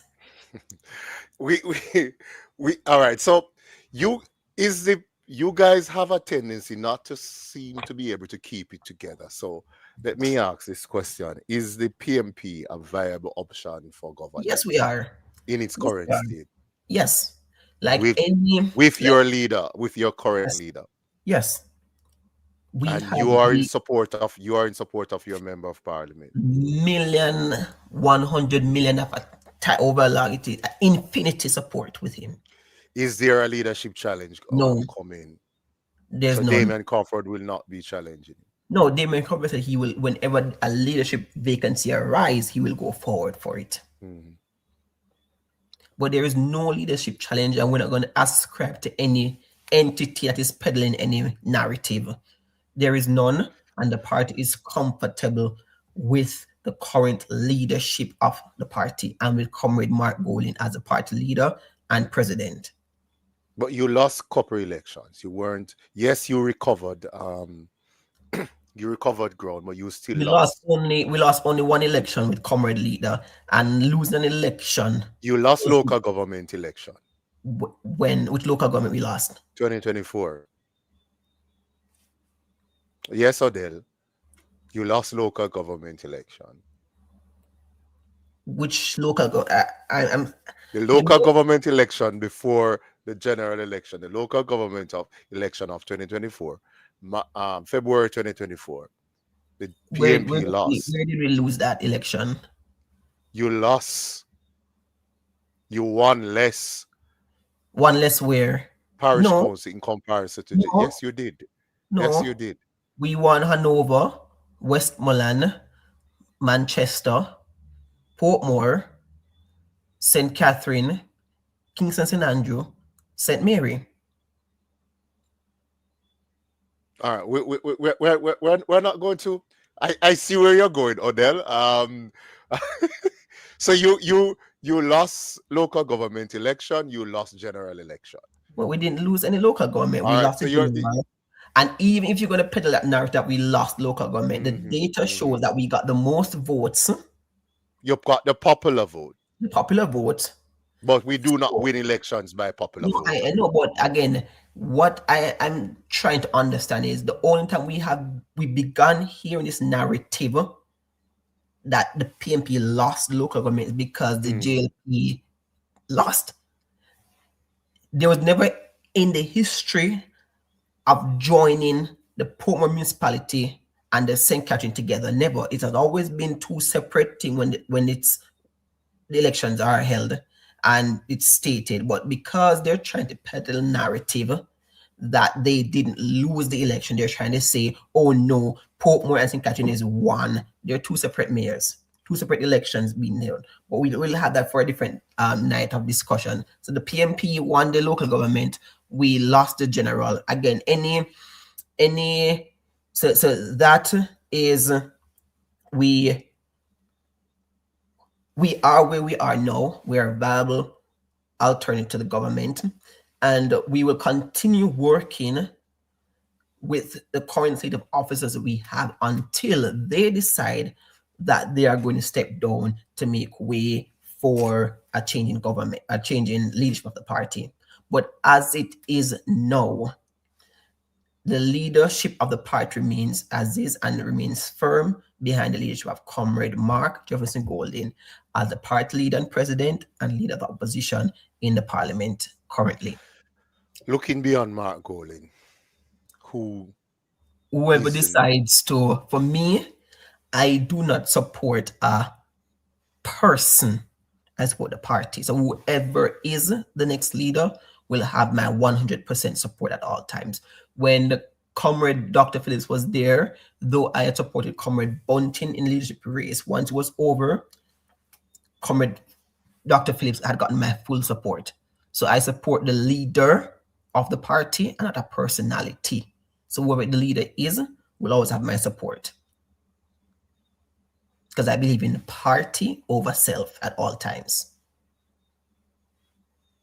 So, Odell, there probably is a candidate, somebody that we do not know of, who you know from high school or university, that you're all in the background plotting that, hey, one day I'm going to be the president of the People's National Party and I need your support. You're going to tell me that that is party first versus relationship first? If there's a vacancy and I'm going for a position, I will go for all of my supporters that I know to get to support me. Mm-hmm. But as it is right now, for me, and I think for me, I've always put the party first over self. This is why I always put country over self. Okay. All right. All right. I soon come to the comments. I'm not reading some of the questions because I don't want to get Odell off track. So I'm keeping him on track until we reach certain points. All right. So Odell, Bill, let me know when we go to the break because I have a couple of things couple of scenarios that I want Odell to deal with. So one of them, he is the PM, or he's the national security minister, or he's the finance minister, or he's the minister of education. How would he handle all of these things? Bill, please let me know when we should go for the break and give Odell the opportunity to work these things out in his head. He's basically saying that Mark Golding should remain as the leader of the People's National Party. He's remaining the leader of the PNP until he decides to step down. All right. Bill says break now. All right. We're going to take our second break and we'll soon come back. All right, guys. If I told you that there was a place where you could meet young people who are changing the world, a place where business leaders, officials, entrepreneurs, and humanitarians come together to talk about building a more sustainable and equitable future for us all, a place where you can network with professionals from over 100 countries. Well, there is a place, actually a lot of places, where change makers are meeting to become the next generation of leaders. Welcome to JCI. We also make sure that wherever we are, we're connecting people with skills, knowledge, and resources they need to succeed in work and life. And even though we much prefer jetting around from continent to continent to meet our international colleagues in person, we're also committed to bringing the JCI experience to you wherever you are. But what makes a JCI event unique isn't just the parties, the ceremonies, the workshops and panels. It's members like you guys coming together, sharing your ideas on what it means to be a leader in the modern world. So, welcome aboard. Sky Beach Bar and Seafood Grill, located in Hopewell, Hanover, offers you a variety of local Jamaican seafood cuisine. Dine in a tropical garden setting in one of our famous tiki huts, or get your feet wet in the beautiful Caribbean Sea. We also cater to large group parties, weddings, and conferences. We provide free Wi-Fi to all persons dining. Come in and ask about our Sky Beach bed breakfast accommodation. Fully air-conditioned rooms with all modern amenities. We're only 15 minutes away from Montego Bay. Call for reservations 956-5006 or 547-3971. We will be happy to serve you. Real Live JA, Hanover's #1 talk show is back. Tune in to your host Shane Reed. Are you ready, guys? She says she's ready. Yeah, man, ready? Live on Instagram, Facebook, and YouTube, Tuesdays and Thursdays at 8 p.m. Weekly rebroadcast is aired on Cornell Communications Network, Channel 0313, and on MF Telecom, Channel 100. You're invited to be a guest on the show, so please call 876-320-6013. Real Live JA, where we discuss and dissect real events to the core. This is Lennox Lewis, last undisputed heavyweight champion of the world. Big up Bell Entertainment TV. They're the best. Don't mess with them, else I'll knock you out. Bell Entertainment TV. Come and share your world with us.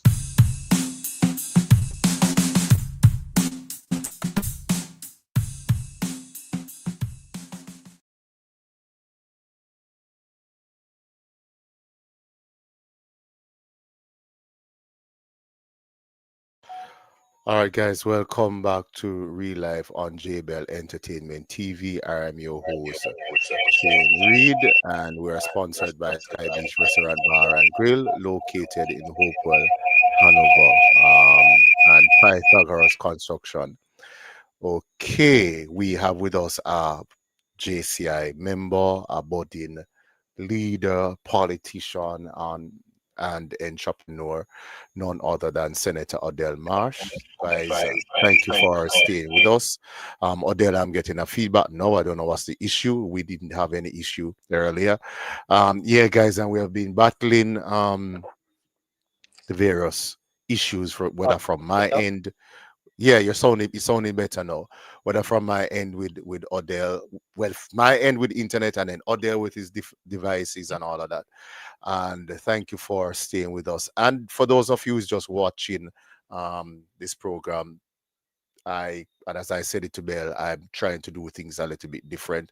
I don't just want the 30 minutes sort of shout at each other and really. I want like the podcast sort of conversation where we develop ideas and we talk about them. Yeah, I'm like the Joe Rogan side of guy. Yeah, we sit down and watch a 3 hour, 4 hour or something. Well, yeah, I can't spend 7 hours with Elon Musk, but I will split it up and try and listen. All right, so those are the sort of conversations I want to do in Jamaica, to lift the quality of our conversation. So, yeah, so thank you for joining us, and I am going to read the comments while Odell work on the scenarios of him being prime minister, minister of finance, minister of education, and minister of national security. And yeah, so the comments, I think this is Maxine. If you have a leader, which which core beliefs do you align with? Will you still vote for your party? If you have a leader. Oh, if you have a leader which core beliefs do not align with you, will you still vote for the party? I think that's the question he says. Because you're saying that it is party over leader. So if the leader beliefs does not align with your beliefs, are you still voting for the party? Yes. Because the party first. I'm getting a feedback from you, Shane. Hold on, let me see. I will still vote for the party even if the leader's belief doesn't align with mine. What I align with is the party's position, not the leader or anybody else.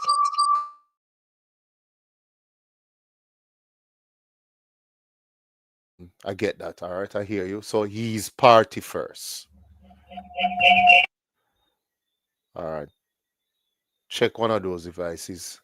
And if you have a leader, I think I answered that question already.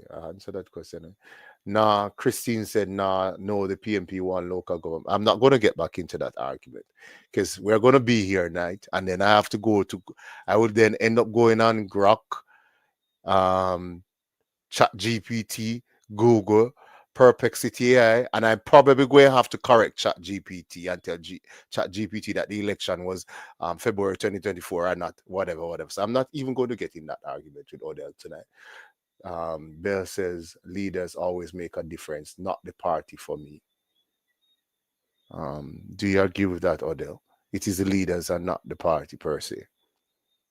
The leader is a reflection of the party. The leader is a reflection of the party. Okay, cool.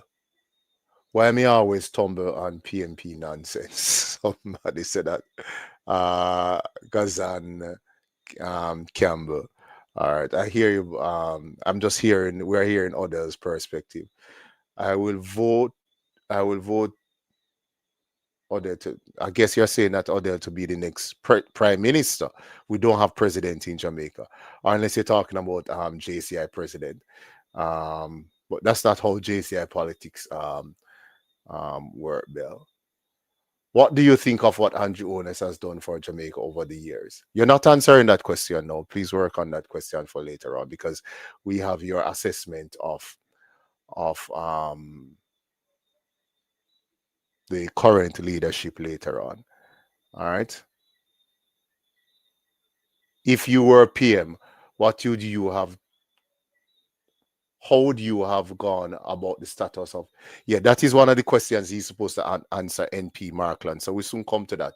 Don't hot up him head yet, and don't get me too heated on Cuba. But Odell, you are the prime minister. What would you do different?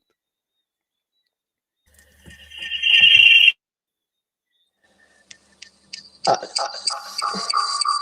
I don't know why the feedback. No, I don't know. Turn on one.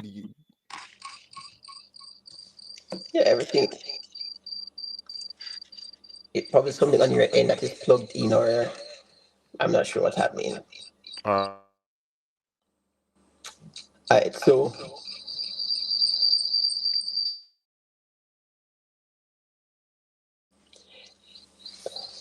if I was PM, well, definitely for me, the first thing I would, the PM would also tie in with the.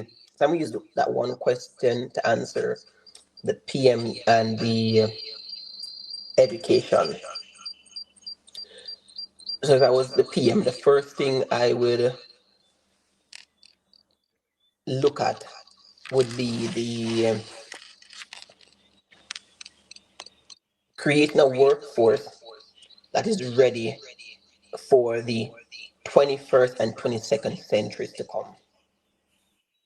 So it means, again, we are aware of the bureaucracies that exist. We are aware of the bottleneck that keeps the system so choked. So the first thing I'd look at is to implement how we're going to get our workforce ready to deal with and to meet the future to come. So the matter of being doctors, lawyers, teachers, not saying that those are not good professions, but I would pivot away from those core areas to go into the STEM. So more scientists, the more get into mathematicians and those areas, engineering, technology, and also I'd add art. It pains my heart, when I go into these various cities across the world and look at how they have been able to develop art in all its form plays a central role in how they have been developed. We don't see any museums downtown Kingston or downtown Montego Bay or in Hopewell. We don't see any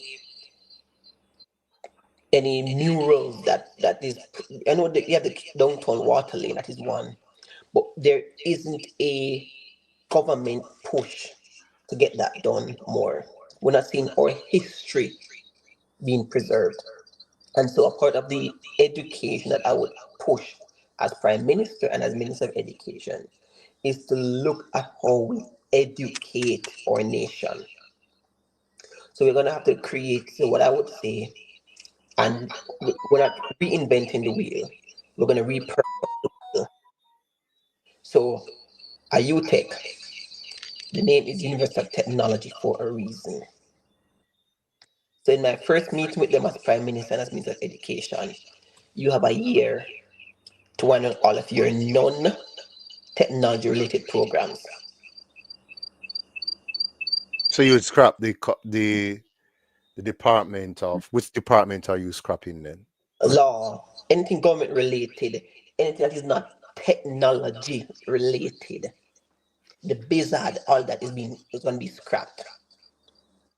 Your So that would purpose, remain at University of the West Indies. I'll go somewhere else. Your focus is to become the MIT and greater of the Caribbean. So you're supposed to now begin to put forward students in all facets of technology development, from coding to app development, and those should be able to solve real life problems here in Jamaica. So then when you're telling me that you're going to form a law school or a medicine, no, your University of Technology, and I want you to focus on technological development, engineering, all that. You take now, no. UA, get back to the scholastic need, the research, the development. Your Department of Engineering is not needed, it's going over to UTech. So you goes back into the research area, putting forth all these researchers, these cutting edge development. NCU was a nice mix of program. We're going to repurposing all of these institutions to serve the need of the country and the wider Caribbean, or early child sector. I would lovely and I would model the system used in Japan. So these kids go into early childhood from 8 a.m. in the morning until 2 p.m. It's going to be scrapped completely. The program structures, so they're introducing the basic literacy, numerous computer technology thing to ensure that we're getting them introduced to these concepts from a very early stage so that they're able to get into the mix of things to be the productive citizens and to meet our goal. We don't hear much about our food safety and security. Why is that? It's not being taught in the high school schools. And so from the early stage, we're inculcating in our students that we need more farmers, we need more geneticists, we need more we need all these people. So you talking about you want to be a social media influencer. No. TikTok influencer. I'm not get started on that, but so that's it. They talk about building civic pride. The national anthem is going to be the national flag is going to be required to be flown in every single school, government entity. It's about building national pride. So the flag is raised every morning, the anthem is played. We have to develop that cultural awareness that I am Jamaican, Jamaica is who I am. That ownership. Because I can tell you, when they go elsewhere to migrate and live, they have to comply. They have to follow the rules and the norms and everything. So we have to begin to integrate that Jamaicanness in our kids from a very early age. And it begins with how we educate them. That's what I will focus on. I'm not going to tell you I'm going to build any modern decent no. When you begin to educate your people, then it will lead into everything that's falling into place. Talking about entrepreneurs, another thing I do is to make grants available because when government and mega industries can only provide for a certain amount. We need artisans, we need the small, medium, and micro enterprise to be able to create jobs and to be able to get access to grants at 0% or no interest rate at all. We have to be able to open sectors and create niche spaces for these entities to be able to provide. So that's some of the things that I look at as Prime Minister and Prime as Minister of education. Education. Finance, I'm not too really sure what the finance sector about. So all right, so I am going to cap it at Prime Minister and Minister of Education. I see where your passion is. The security, I will keep it to myself. That's what I would do. I'll keep that to myself. I won't share with your viewers. You have totalitarian instincts with No, when it comes to security, I believe my approach will be quite different because I'm a firm believer in the death penalty. And I have no issue with that. I have no issue with that. viewers, Jamaica legally can enact the death penalty because we are not any signed to any international treaties that prevents us from doing that. I have no issue. I have no issues with death penalty. I have no issue with there are certain judge trial. I have no issue with doing away with the jury trial. Yeah, I have no issue with that, etc., etc. So, yeah, all right, cool. So we agree on security. USA in the Caribbean. As a history teacher, we have to interact with the Monroe Doctrine, and this is the 1800. James Monroe basically said that, hello, This part of the world below the United States of America is our backyard. And no European country will ever come in our backyard and try to influence us. So, or no Asian country, or for that matter, will ever try to come into the backyard and influence us. And uh, yeah, we have seen that doctrine at work. It worked in 1983 with Grenada. It worked in with Panama. It didn't really work with Castro. There are those who will say it did work with Jamaica. Um, we won't get into that argument because it is time is going. We saw it in Venezuela, and now we have the issue of the Cuban doctor. No, I have a colleague. I'm not going to call his name. I asked him if he'd want to come on and we do an interview like I am doing with you. And he basically said that no, he's not going to do an interview. He's from Cuba. And he says, because he has family in Cuba, and if he is being portrayed here in Jamaica as an enemy of the regime in Cuba, that he's worried that his family might be affected by this. We all know by now that the Cuban government has a policy where governments pay the Cuban government, and the Cuban government then pay the Cuban doctors or teachers. So, guys, it's not only doctors and nurses that come to Jamaica to work. Spanish teachers also come here and teach. And I would have had this conversation with him, and he basically explained to me that there was a period where his salary would have gone to the government, and then the government decides what to give him after. Okay. I remember one day he came into my class and I was discussing again Cuba and the US, and he saw Castro on the board and he was like, no, no, no, no, rub off that, rub off that. This is an actual Cuban. I know for some Jamaicans, Castro means something else. So that is the preamble to get to this question, Senator Odell Marsh. Where are you on the Cuban doctor slash nurse issue? First, I must say that I and hold on, Markland has a question, and let me see. Markland is tied into your question. Yes, yes.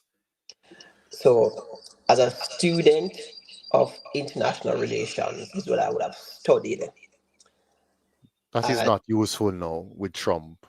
No, it is very much useful with Trump because, again, the beautiful thing about international relations, it lays bare everything. So nothing that's happening is new. It would have happened in some way, shape, or form some time ago, just that with a different person.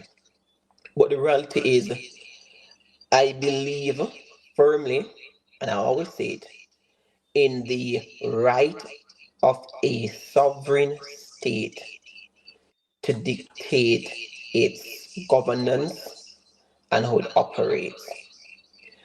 There are a lot of misinformation that is going around regarding the situation in Cuba, even among some of the Cubans, because I can tell you, just before I answer the question. So you're saying that the Cubans are misinforming us? Yes, man, because I have experienced it with even Jamaicans when I travel. When I meet foreigners and they speak to you about Jamaica, you wonder if it's the same Jamaica you're living in. Because there are those who go and they peddle a certain narrative, they make things seem 1,000 times worse than it is. I remember when I was somewhere and what a friend of mine said, have you never gone fishing before?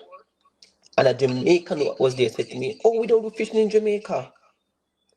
And the guy said, but isn't Jamaica an island surrounded by water? So I thought you'd be, and I said to this American, I said, no, Jamaicans do fishing. Maybe he doesn't do fishing, but Jamaicans, we do fish.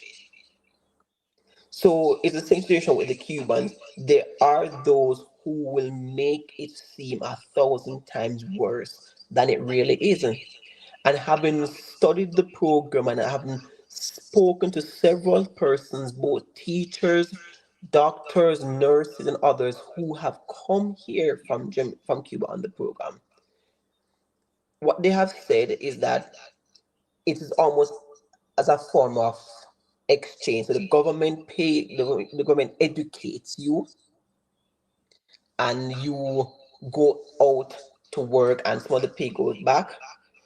You get some in Jamaica or wherever you're based to carry you through to do whatever you want with that money. That money is yours to do whatever you want. Some goes back to the government to do what they need to get done, and the other goes back into savings for you. So when you go back home, when your tenure is up, you have that money that you go home to. So it's almost like a saving portfolio that is set up for them as well. We have heard the Jamaican government speaking about opening accounts where they're gonna save for persons who are working, and they have begun doing it. So what they have also done in Jamaica is under the new program that they're rolling out, when you work as one of those extra programs that they're doing for the youth, you don't get your full salary. You get a portion of it, and some of it is then placed in a savings account for you that you access later. You hear the same thing where the US is introducing now, where they're doing it, where they're saying for those who they own the Trump accounts, and they're going to put the money in it for the kids who are going to be born that you can access later. So what the Cuban government is doing is not foreign. Other countries have been doing it. Most of the Scandinavian countries, like Norway, when Norway first discovered oil, they didn't take all the money and splash and splurge. They put some of that money into storage that is owned by the people of Norway, that they're able to use to offer these benefits. Odell, So that what I'm is saying, so I'm saying what is being done in Cuba is no different from what's being done. What is happening is the enforcement of a doctrine that believes that everybody must subscribe to a particular leadership style in the Caribbean and in the Americas. And those who do not subscribe must be made out to be an enemy of the state or any of the region. When you had the Baptista regime that was leading Cuba, there was never any outcry by the US, because what? They were able to go in and plunder and wreak havoc and whatever. But so, when Odell. somebody came and rose up against that to allow for the average person to be able to benefit, there became an issue. And it's not anything because of the Cuban government, why the Cubans are suffering. It is because of an illegal embargo that was placed on Cuba 60 plus years, which still remain in effect today, is a reason why they are the way they are. Even in the midst of adversity, Cuba has achieved almost 100% literacy, 0% of new HIV transmission, 0% when it comes to homelessness. Life expectancy is ranked under one of the highest globally. So even in the face of all of these adversities, they have still been able to deliver for their people. I understand where you're coming from, but so you're basically saying, like Bob Marley said, a country has a right to determine its own destiny. Yes. All right. But you here and we here can elect a government. Wouldn't you want the people of Cuba to be able to elect their government? Democracy is the worst form of governance. Odell, let's not be philosophical. No, I'm not seeing let's not wax. Let's not wax philosophical. No, Odell, because we both can wax philosophical. You know, let's not get into, because yes, democracy. There is no true democracy. We can agree with that. Philosophically, all right, but exercising your franchise is a right that we enjoy as Jamaicans since 1944. It is a right that Jamaicans actually died for. All right. So Batista was awful. But to then move from Batista to then Castro, what? No, but what has Castro done that is so wrong? Because they still have an election, is that they're giving a slate of all the candidates to vote for. But what has he done other than to exercise a political ideology that he believes in? We can't say that the country uh, has not achieved high human development. You cannot say that. But again, because of how we have been cultured and educated, we have been cultured a certain way to see anything foreign to what we are exposed to as being dangerous and wrong. But that's just my view. I believe that country has the right to determine how it is supposed to govern and develop its people and its resources without any external influences. Is that a realistic view? It is not necessarily a realistic view because the world we live in, you will always have an external force who think it owns the right to tell you how to govern and how to lead. Communists. Before you go, there's something called raison d'etre, which means in the interest of the state. And so it is left to the government and its people to determine what is best in its interest. But then you have some governments, and that's where you had the Caribbean Based Initiative was introduced, where the raison d'etre of the US is that it must be the police and determine the ideologies that permeate and take root in the Caribbean and the Americas by extension. But you do agree that it is not only the United States of America that is trying to assert its own ideology, whatever you want. There are other global actors who want to influence politics in the various spheres, whether it is east, west, north, and south. You will always have that. You can't get rid of that. You cannot get rid of that. And I'm sure you would agree that the ideology, if you compare Marxism, communism, and all of those things, I'm sure you'd agree that capitalism, imperialism. Yes, the capitalism mixed with free market and democracy or republicanism, whatever you want to call it, I'm sure you would agree that while not perfect, it seems to be the better system. For who? For humanity. No. If you look at all the countries with high human development indices and high quality of life, and they don't practice capitalism fully.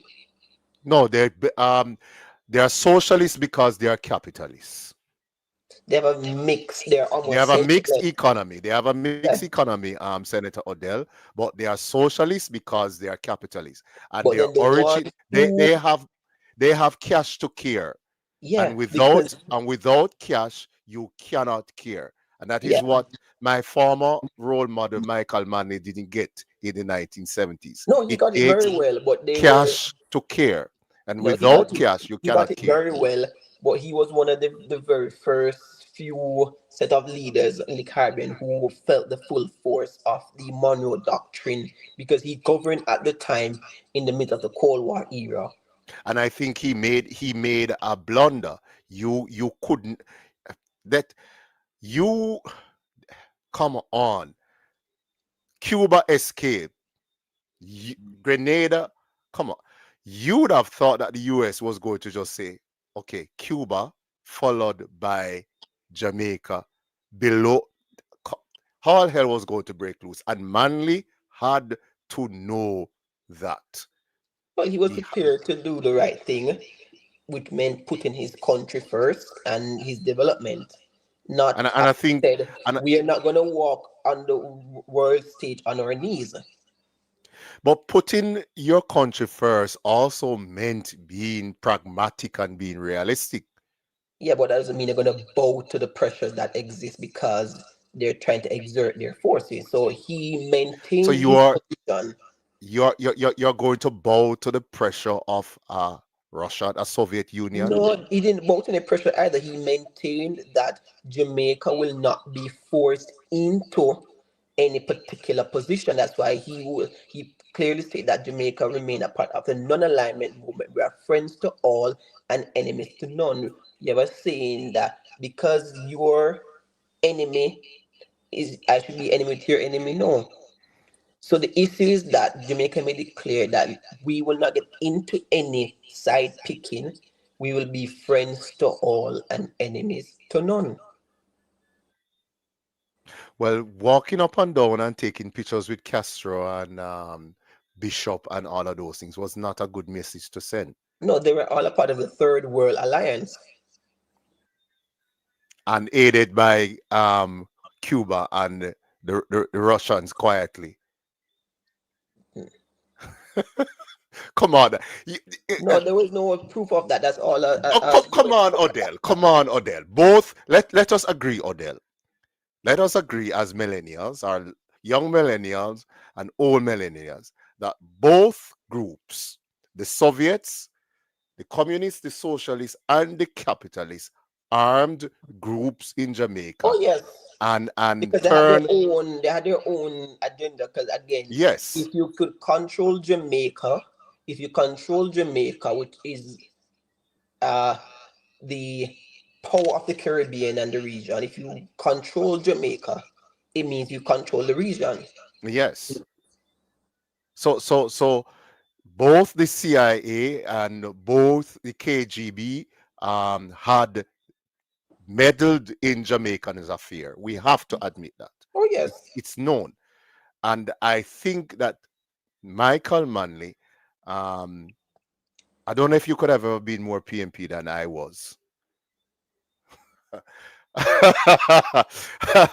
Michael Manley erred. No, I don't think he erred. He did the right in thing. getting us in.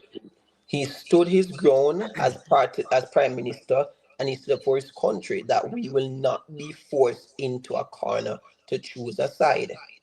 So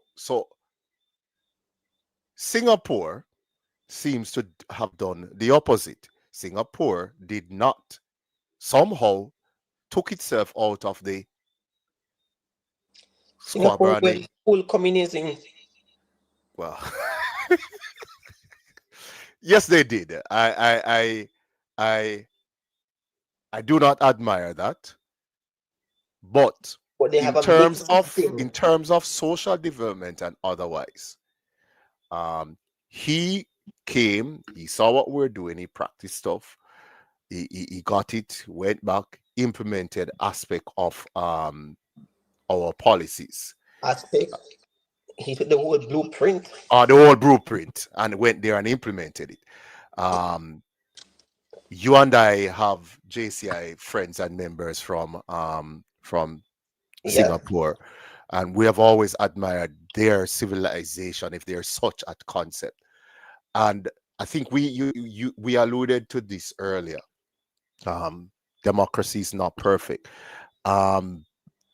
Would you exchange the system of government in Jamaica for what is in Singapore, so that we could have advanced socio-economically and all that? I mean, some years ago, Martin. Answer to that is currently no, but if I was born in it, then I would do so. Then you'd. But no, I wasn't raised in that environment, and so I don't believe I would be able to evolve into that space. But if I was born in it, then definitely. Yeah, I don't think so either. I understand where you're coming from, and you as again, we both have friends in that world through JCs, and even with Japan, um, it's a country that I admire so much. And I thought I saw somebody posted on X of about the flip side of life in Japan, the issues with. Ooh. Let us not go there. You and I know that. It look all pretty on the outside. And I am like, shucks, yeah, there is that. There is the orderliness, there is the cleanliness, and we both have been to Japan. We spent at least a week and a half there. We marvel. We are fascinated by the orderliness and the cleanliness of the society, the productivity. I mean, we went to a conference and we were like, huh, uh, uh, never late, never too early. We just always. And we admire that. But then there is another flip side that I am like, I don't know. But what is the balance though? What is the balance? What is the balance? I think it is just left up to the country to experiment with what it thinks best works for it. There's no one size fit all. So it's left to the country to really experiment and to see, or just to try and learn from other countries that's a similar makeup to see what you can put in place. So for me, should I become prime minister one day, I would never govern on a complete socialist platform. Nor will I ever govern on a complete capitalist agenda. It will always be center left in everything I do, ensuring that the sectors are productive and we're earning monies from it, but also the flip side, ensure that our citizens are getting exposure to the best social services that exist, the best health care that money can afford, the best education institutions are properly developed and regulated to ensure we can do that. All right. We haven't touched JCI and we have to. And so your views on the PM salary issue, opposition salary issue, the current governance, his stewardship, your view on that before we go to break and we come to the other aspect of your life. Russia had bought a lot of bauxite from Jamaica. Yeah, Russia was doing its thing. What do you think about the presidency or the stewardship of you, Shara? How did he make a difference in the politics going forward for Jamaica? I mean, you, Shara's role in building out primary schools and education. I must give him kudos for that. And the economy grew during his tenureship, and he must get kudos for that. Yes, Odell, you're muted. We have to be careful when we talk about the economy growing per se. Yes, you're talking about the fact that the economy grew, but the ordinary man didn't feel it. Well, not just that. Prime Minister Yushira would have governed almost literally right after us coming out of independence. So there are many things that were still fresh in place that we're really just building on. So we have to look at how we talk about economy growing. I think if we were to look at how the economy grew, we'd probably to see how were we doing 20 years after independence, where we know ended the dollar system, and we're now in a whole new framework of operating. How do you operate? But he did what he did, and we're not going to belabor the point in terms of the prime minister's salary and the leader of opposition. It's neither here nor there for me. It was expected to come one day or the other. We have been doing the public sector wage adjustment for and nothing years. for the politicians. Legally, they are public servants, and so in the adjustment, every single sector had to be adjusted, whether we like it or not, whether it took 20 years, 30 years. Eventually, it would have come. And what happened is that because we would not have been adjusting it every time, when they did this adjustment now, you had a big lump sum being added to everybody. Yeah, and funny enough, and you know, I have to, you know me, Rachel, because we have our political extremes, but you do speak sense. I mean, many of our Jamaicans didn't know that for years our politicians weren't getting a salary increase. That's why I said education is important. Mm-hmm. When you talk about salary, people always talk about the doctors, the nurses, the teachers. What about politicians are public servants, and they're paid in the same band as everybody. So what keeps happening is everybody, each time they do the review of salaries and say that you're supposed to increase, they don't increase them, and so eventually they're now forced to take this increase. Which if they were doing over the increment when each sector was getting the increase, it would just seem like a big jump from 0 to 100, and everybody making this whole scream of it. If it was being done at each increment when it was being done with everything else, it wouldn't have got this seem like a whole big. But it is what it is, and it's now for the legislation to be put in place to speed up the growth process, so that the ordinary Jamaican can also get a taste of what it feels like to be getting some of those big salaries as well. Yeah, but you and I know that $1 million for a member of parliament is, well, that's nothing. And I'm going to be honest. They pay taxes, they pay income tax, all of the taxes, then they pay party dues, then they have bills, then they have family, and then they have their political children. And that $1 million is done. Moving on. Yep.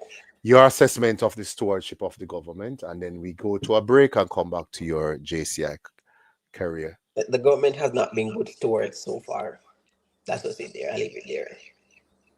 Right, I won't. A campaign on one thing and do a complete different thing now in office. That's all right. I'm not going to argue that point with you. That's your views, and I will take it and move on. Bell says, good point, good point. Tanisha, Gordon, keep on standing tall and defying all odds, my nephew. Jamaica is full of young people which have a lot of talent in tech. They are self-taught. What solution would you implement for the youth and adults to integrate them in the workforce? So your prime minister, and I think you did answer that though. Yeah. You basically said that UTech would become the MIT for the Caribbean. Let's say the tech sectors in. So so even so these BPOs, close them down. So we're talking about, we're not getting the high end of the BPO sector. We're getting at the low level. Where any of the assembly plants coming here. Where of the app development coming here into Jamaica. That's what we need to go to integrate those into our framework of development. Okay. All right, cool. Final break, Bell, and then we come back. We talk to Odell about the organization that I met him. If you were PM, we spoke about that, Bell, Markland. Yeah. So last break, and then we talk about the organization that I met Senator Odell through and how that has been for him. All right, Bell, over to you. Final break. What if I told you that there was a place where you could meet young people who are changing the world? A place where business leaders, officials, entrepreneurs, and humanitarians come together to talk about building a more sustainable and equitable future for us all. A place where you can network with professionals from over 100 countries. Well, there is a place, actually a lot of places, where change makers are meeting to become the next generation of leaders. Welcome to JCI. We also make sure that wherever we are, we're connecting people with skills, knowledge, and resources they need to succeed in work and life. And even though we much prefer jetting around from continent to continent to meet our international colleagues in person, we're also committed to bringing the JCI experience to you wherever you are. But what makes a JCI event unique isn't just the parties, the ceremonies, the workshops and panels. It's members like you guys coming together, sharing your ideas on what it means to be a leader in the modern world. So, welcome aboard. This is Lennox Lewis, last undisputed heavyweight champion of the world. Big up Bell Entertainment TV. They're the best. Don't mess with them, else I'll knock you out.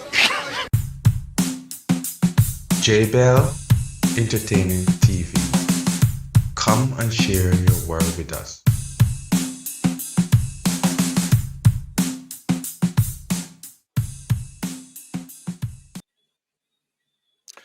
All right, guys, welcome to Real Life JA on J-Bell Entertainment TV. I'm your host, Shane Reed. We have with us a budding leader and entrepreneur and everything, Senator Odell Marsh.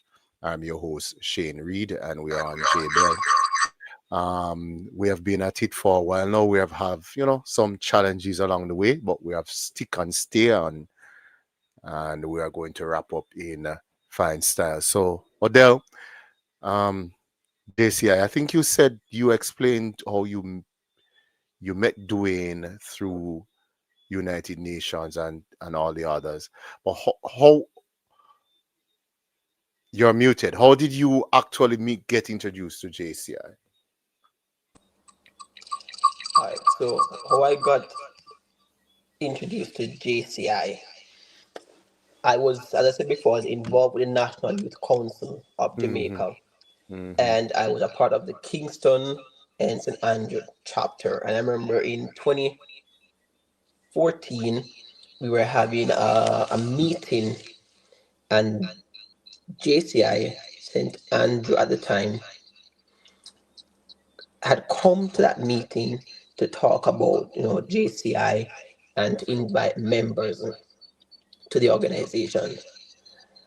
Out of the 30 other of us that were at that meeting at the ministry's office at the time, it was about 10 of us that went to the JCI meeting the following month that was held at the Best Care School. I remember it was at the Best Care School. We had that meeting in Crossroads there. Of that 10,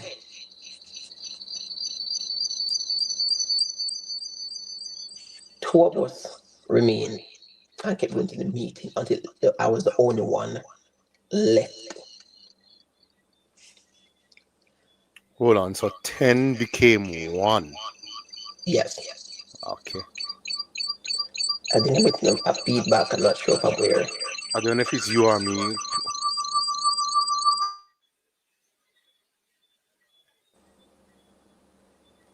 You're good.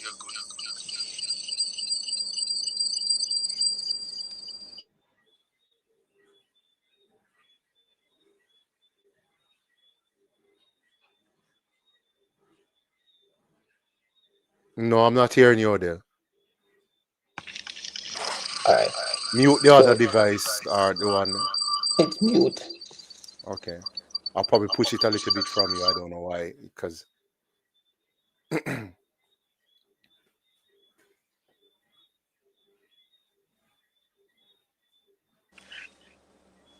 Mic check.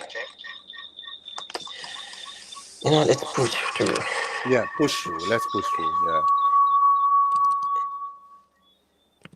So 10 became 1. So why did you stay? Are you hearing me? Yeah. Awesome. Why I stayed, I wanted to see what the organization was about, because again, I didn't know exactly what JCI was. I knew I went to the first meeting and I was like, what's this all about? But I wasn't nervous or anything. I just wanted to know more. And then fast forward into 2015, we're now celebrating our 100th anniversary. And at the time, the president, I don't remember who the president was, and they had asked me to lead the tag drive because we were selling the 100th anniversary tags. And they asked me to lead the tag drive committee. And they promised me that they would have given me a fully staffed committee to work with. Remember? I'm new to this organization. I know nothing. And you're asking me to sell tags. I agree. But when the time came to sell those tags, Shane, no one was present. And so I remember leaving from school. I called the president and I said to the president, hey, can you meet me in half a tree at the bus park? I need to give you the tags. And they were like, what happened? I said, I'm done. There's nobody supporting me. And I'm being asked to lead something I know nothing about. I cannot sell. Sales not my thing. And I handed the tags, the can and everything over. And 2015 was the last time anyone saw me in any JCI event. I was getting the emails about the meetings. I was getting the texts and everything. But in 2019, a good friend of mine from church, I saw him and like, hey, I'm a part of this organization. I'm going to invite you to a meeting. I said, what organization? He said, JCI. I said, but I'm already a part of that organization. He's like, really? I said, yeah, man. He's like, I'm going to run for president in 2019, and I want you to come on and serve on the board with me. I said, again, yeah, my brethren, is I'm come help you, so me I come do it. Me didn't know about the organization that much because I didn't stick around, but me I come do it. I put together that plan of action. I went to the interview and I served as vice president in 2019. And for me, that was it for me. I'm going to end there and go about my business because my focus was set elsewhere. But then 2020 came. 2019 end up 2019, and they're like, they need presidential candidates and they think I'd be I said, no, I have no interest in serving. I only serve because my friend was serving. I got elected to be local president. I decided to still put forward my candidacy reluctantly. I became president in 2020 for JCI St. Andrew. Didn't know about this. Well, I knew of the COVID virus because of where I was working at the time. I had prior knowledge, but I couldn't say anything about it. January, when I was doing my presentation, to the General Assembly, the senators came out and everybody. And I remember Senator Sam Coates, who I will forever lift my hats off to. Senator Sam said to me, Mr. President, you cannot stop here. You have to go all the way. I said, no, Senator, this is where I intend to stop. After 2020, I intend to stop here. COVID came, and most of the plans I had, they were derailed because we didn't plan for a COVID to take place. Fast forward, 2021, I served as national vice president. Again, I never thought of going that far. I said to myself, I'm going to end at 2021. 2022, I was elected EVP, and I don't know why I kept going. Because I said to myself, this is where it ends, But in the midst of all of that, I was bringing people to the organization because I now realize that I was a part of an organization that was offering so much or could do so much, but we were limiting ourselves. And I saw that as an opportunity to make an impact. And so I invited my friends. I have all of my friends I believe would benefit from the organization and would add value. I invited them. So I invited past national president Renil. I invited current president Markland. I invited Michael, Miguel, all of them. I went out. I was inviting my friends. JCI and Andrew, at one point, all the recruits that came were from me. I was inviting people. I was telling people about JCI. I became nominated for when I became EVP. I said to them that I'm not sure if you remember that Montego Bay and Portmore has to come back on. And they were like, oh, we have been trying, and I said, no, you have been trying, but you have not been doing what is required. And I remember when I said to the then president, is there a budget for me to help to build out this organization? I said, no. So I said, how do you expect me to do it? None was given. And so I took it upon myself, to my own personal pocket, to travel to St. Catherine, because again, I believe in using my contacts to get the job done. And so I reached out to my contacts in St. Catherine to get access to the St. Catherine Youth Information Center in the heart of Spanish Town. If you know me, Shane, I afraid of Spanish Town like puss. I used my contacts to get the St. Catherine Parish Youth Information Center, Innovation Center, to host that meeting with potential members of JCI St. Catherine, as it was known then. And that first meeting, we had over 20 odd persons coming out. The second meeting, we had 30 odd. And they would say, look, we're going to, and then I was introduced to the past Portmore members. And that's why I said, no, let's take it to JCI. Let's rebuild JCI Portmore first before a JCI St. Catherine. Because I want to preserve the legacy. Because I'm someone who's big on legacy preservation. I said, let's rebuild JCI Portmore. And that is what I met with the JCI past president, JCI Portmore past presidents, senators, all the members of JCI. I said, listen, this is a vision. And in order for this vision to take place, I'm going to need your support. And your support is not going to just be in talking. It's also going to mean in monetary support to get this thing done. And they all bought into the idea. Past President Delta me, and my hat off to her, David, Kevin. Yeah, she was on earlier. The list goes on. I was thrown into a group with past members from JCI Portmore who were happy when JCI Portmore was being restructured to come back on. When I traveled to Montego Bay and I met with the members in Montego Bay, Senator Joseph and all them, and I said, listen to me, it cannot be business as usual. There was a WhatsApp group, and I said to them, listen, this WhatsApp group had mainly past members, and some of these past members were playing a role in the death of the organization.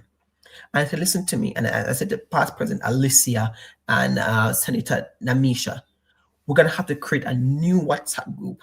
And all the members who are willing to be a part of this new JCI Montego Bay are welcome to join. But if you're going to come and talk about the past errors and the past wrongs, I'm not going to entertain that conversation with you. And that's why we are where we are now with Montego Bay. Westmoreland, what I recognize is that because Westmoreland is I never know Westmoreland so far apart. Yeah, it's far apart, and it's a massive parish. Part of my ancestry is from there too, so yeah. Shane, I tell you, when I went to Westmoreland to meet with the persons from Cave and Negril, I stayed by my friend's house in a place called Blackcourt. So in a deep Westmoreland, I traveled to stay, and I had the meeting at the Methodist, Salama Methodist Church Hall that was arranged by past president, by Senator Balvin. And we sat there and we had a meeting, Chantal and all them and Shakira. We met and we were meeting. And I said, no, there's no way I can just walk away from this work and not become president. And so in 2023, when I lay out that the intention was to bring on 2 more local organizations, there were persons who looked at me like, are you crazy? It cannot be done. We didn't do it before, so why is it going to happen again? And no, I pushed through. And I can tell you this, Senator Shane, when I served as national president, it took so much out of me, not because of being the president, but because of what was required to do that many before me didn't want to do to get the organization going forward. The sort of personal sacrifice that was required, some persons were not willing to do that. The licks that were required to be taken, some persons were not willing to take that. And I pushed through. I took the battering.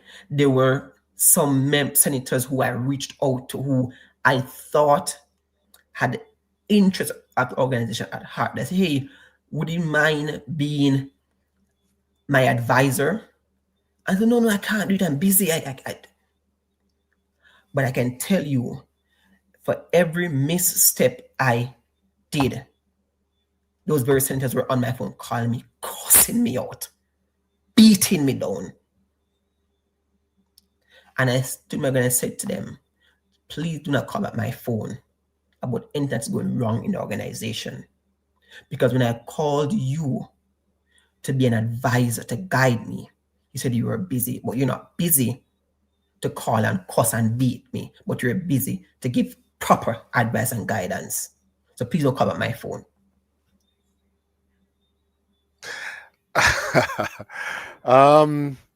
Japan, and we're coming down. Your experience there, how was it for you? My experience in Japan.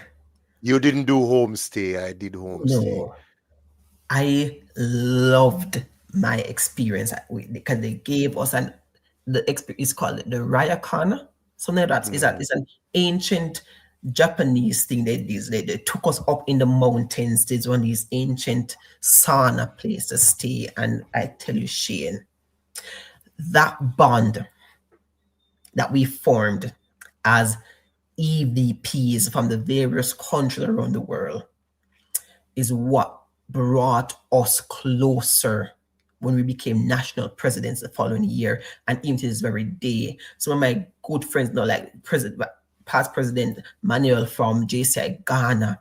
I can take up my phone and call him anytime. Past President Senator Kevin from JCI West Indies. I can take up my phone and call him any day. Past President from JCI Dominican Republic. I won't say what no. Yes, please don't say. Marinelle, Yeah. Awesome, Shakira from Dutch Caribbean. These are some of the persons, Nath from JCI USA. These are the type of relations that I was able to form from that Japan Academy that today I can call up and say, hey, what's going on in your side of the world? What's happening? I see this happening. Can you explain to me? I don't want the CNN version. I want you to tell me what's happening on the ground, because I trust your version more, because you're on the ground. You're not giving me the edited version. Those relationships has helped to shape my global understanding of world politics and issues. And so when I speak not just from a theoretical perspective, but also from a underground, having spoken to persons who live the experience. I can tell you exactly what's happening. So the Japan experience, it was amazing. Again, it's the first me I go Japan in that time. It's the first me I walk naked people in place, because we had to do the sauna. And again, I tell those, when they said to me, put your phone, it's unedited. They said, put your phone and everything in a locker. So I said, okay. I said, here's a towel. I said, okay.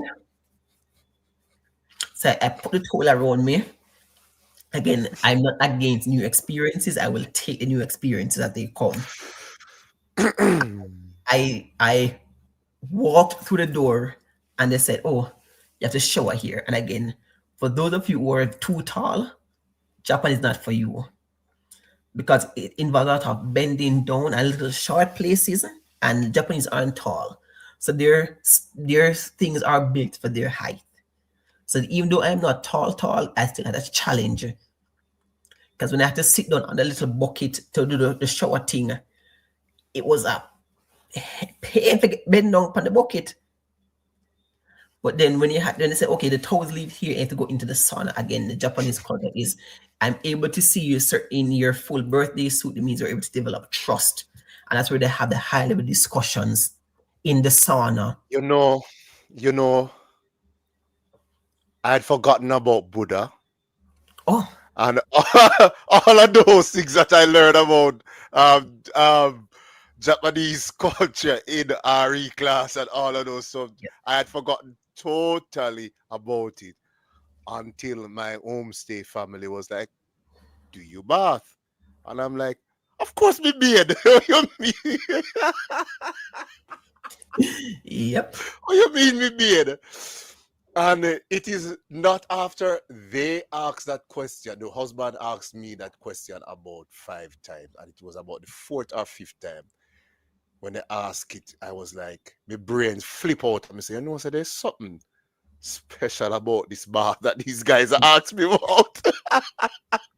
And then the wife, who was better at English, saw the expression on my face, and she finally saw that it's I know the typical beard them at all. And when she explained it to me, I was like, okay, Shane,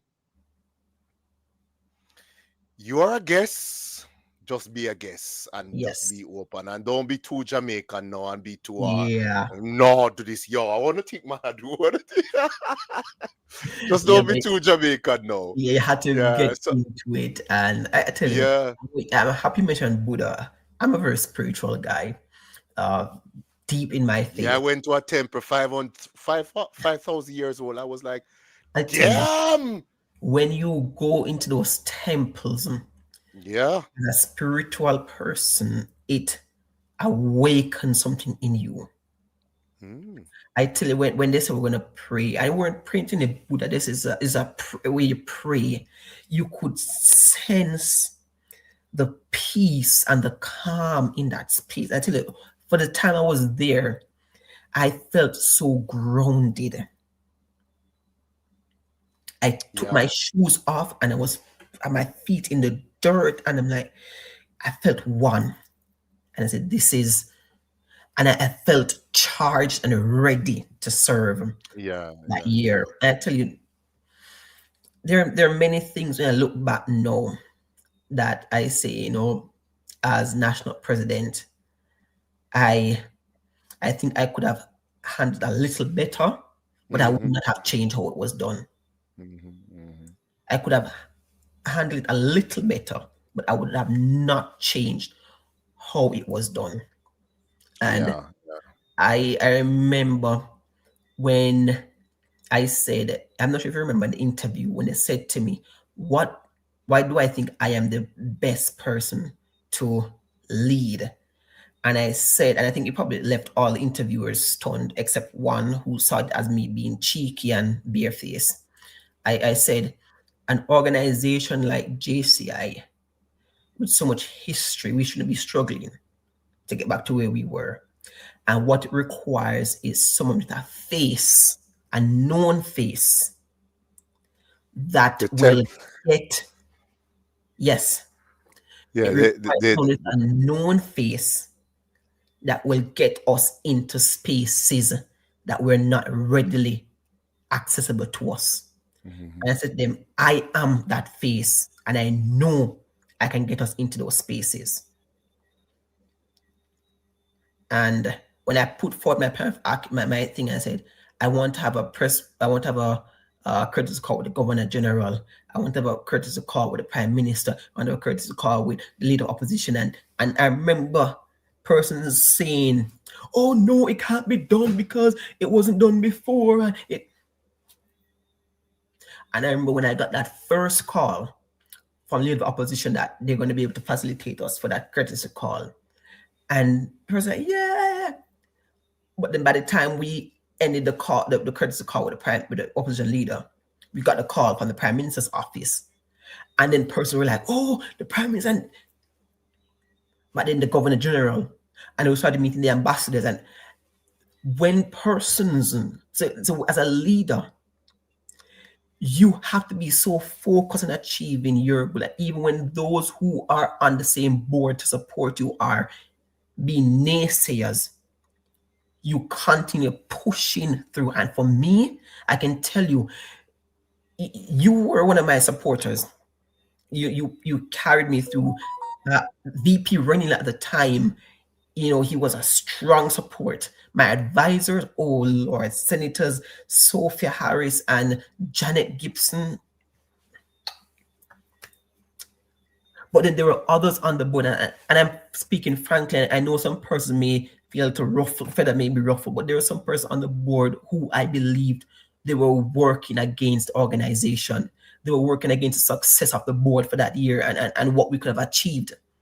Because when we set out projects that were to be on a grand scale, they were watered down so much that we had little to no effect with those projects, because we were setting up what should have been a grand year, which should have been our grand reintroduction into Hey Jamaica. We are still here, just a different name.